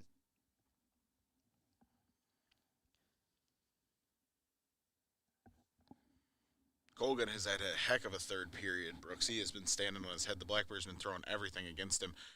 So face-off is going to be controlled by the Black Bears. McAnanima heads to the bench. This one's flipped down. No icing because Colgan comes out to play it. And the Wolves able to get the flip all the way back down. It's going to be a race for DeRazio. He does get there.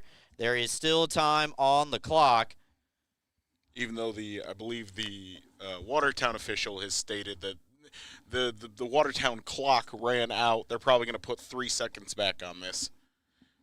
As soon as I saw the referee's arm go up for linesman, I watched that clock continue to run. Now, unfortunately, it may look like it's too little too late because they only have 1 second up on the board. But it does look like the Black Bears win streak is going to end at 15. Nobody has a timeout. Remember, Watertown wasn't able to change. Kirkby's going to take this on his power side. Watertown getting to the front of the net. And looks like Kirkby's just trying to fire off the draw. And that is going to be the end of this one. So the Wolves will surround Brendan Colgan, who have a great third period. It is a come-from-behind victory for the Wolves as they come from behind down 2 goals in this game and defeat the Binghamton Black Bears by a final score of 4-3. Final count of shots on goal tonight as we get ready for the La Quinta Inn & Suites post-game show. 37 for the Black Bears and 32 for the Wolves. Binghamton with the good special teams, but unfortunately Watertown finds the power play goal in the third period when they need it the most. We are going to take a timeout and wrap up this one. On the other side, it's the La Quinta Inn & Suites post-game show. We are back with you after this. Freshen up your morning with Wendy's breakfast. Like a breakfast Baconator, or a grilled sausage burrito, or even a Honey Buddy. Ready for a fresh wake-up call? Gotta be Wendy's at participating U.S. Wendy's. UHS Sports Medicine is the exclusive sports medicine and athletic training service provider for the Binghamton Black Bears. If injuries are keeping you from playing, please call the UHS Sports Medicine hotline at 75-SPORT to be seen by a sports medicine specialist. That's 75-SPORT. Go with the winner, Jeff Kai's Auto Sales. We have a huge selection of vehicles and every tool available to fit everyone's credit needs. If you've been told no before, I say no when it feels so good to say yes. Get the vehicle you deserve. Yes, that's awesome. With our guaranteed credit approval program, which can easily be filled out online at jeffkais.com. Jeff Kai's Auto Sales, Appalachian. Go with the winner, Jeff Kai's.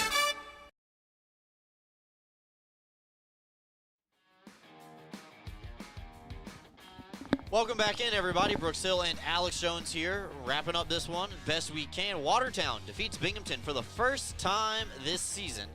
Final score 4-3. Alex, it really all points to the third period. Watertown got the key saves when they needed it. Binghamton not able to convert on that final power play of the night, even though they finished the night 2 for 6 on the power play. That's 33%. Watertown finishes 1 for 6, but 3 unanswered goals by the Wolves in the third period, the difference maker. Yeah, and you know, the thing we talked about, Brooks, stay out of the penalty box for the Black Bears. No untimely turnovers seem to have led to the downfall for them. A few untimely turnovers led to odd man chances, which ended up putting the Watertown Wolves ahead over the Black Bears. Some unfortunate penalties really tired out the legs of the Black Bears, and you know, being down 5 forwards, 6 forwards, 5 defensemen, total of 11 players when you can normally suit up 13, really hurt the Black Bears here. Unfortunately, just not able to get it done in the new year. Taking a look at the final count, shots on goal 37 for Binghamton, 14 in the third period, 32 for Watertown. They had 9. So I know a lot of people are going to question Connor McAnanima, but I really don't think any of the goals are his fault. No, Watertown, not at all, Brooks. And odd man rushes and crazy turnaround shots, hope and prayers that 1 out of 10 they go in, and unfortunately they just kind of did tonight. McAnanima falls to 12-2-0 on the season, still leading the FPHL in wins for a goaltender. So nothing too crazy for the Black Bears. And you mentioned it, Alex. Binghamton playing without Kyle Steffen, Austin Thompson, and Jesse Anderson, all three of which who are regulars in the Binghamton lineup, or have been the last little bit. They did get Austin DeRazio back tonight. I thought he played well, aside from the one turnover that unfortunately did lead to a Watertown goal. But besides that, unfortunately, you're just not going to win them all. I know a lot of people probably thought they were just going to skate into Watertown and sweep the Wolves this weekend again and be on to 16 in a row, 17. But that's just not the case. Not even a point streak. So now you flush it down. And hopefully you have some players returning tomorrow night for the game. And you reload and go at it again. Something the Black Bears have not done in over a calendar year is lose consecutive games. That is regular season and playoffs, and they try to keep that streak alive tomorrow night. And you know what, Brooks? We forget, because this team is so dominant, the guys playing against them are also professional athletes, right? These guys are all professional hockey players. And so, the inclination is, when after a loss, hey, this guy did this guy did that. I'll be honest with you. If you're blaming Connor McAnanama for this loss, you are out of your mind. You could tell the legs were tired on the defensive group. It was a long night for them. They had a really tough game all night long. And you could just tell at the end of that game, normally that's a rebound that's cleared out by the defense, right? But the defense was good distance away. They didn't get that full quick skate back to the crease when a shot goes on net, and Watertown's able to find the defender right in front, or the forward right in front of the net, who also played, I'll be honest, Brooks, that goal that went in was played immaculately perfectly. The Black Bear, he gets it on his stick, and instead of just delivering a quick wrist shot, he flips it up and over, because that was the only way he was beating C-Mac, and it perfectly floated over his shoulder into the back of the net. So, Binghamton will look to start a new streak tomorrow night and also try to keep one intact. Final count tonight, Watertown defeats Binghamton by a final score of 4-3. Scott Ramakers was the third star, brought to you by Rocco J. Testani. He had 3 assists on the night. That's going to do it for us here from our Black Bears studio tonight. We will be back here on the air at 7:30 for tomorrow night's game. It'll be the same time, same location, same opponent. Only thing different will probably be Watertown will wear a different colored jersey. But for my partner, Alex Jones, EJ Worth on our socials, and everybody else with the Binghamton Black Bears, my name is Brooks Hill, signing off until tomorrow night.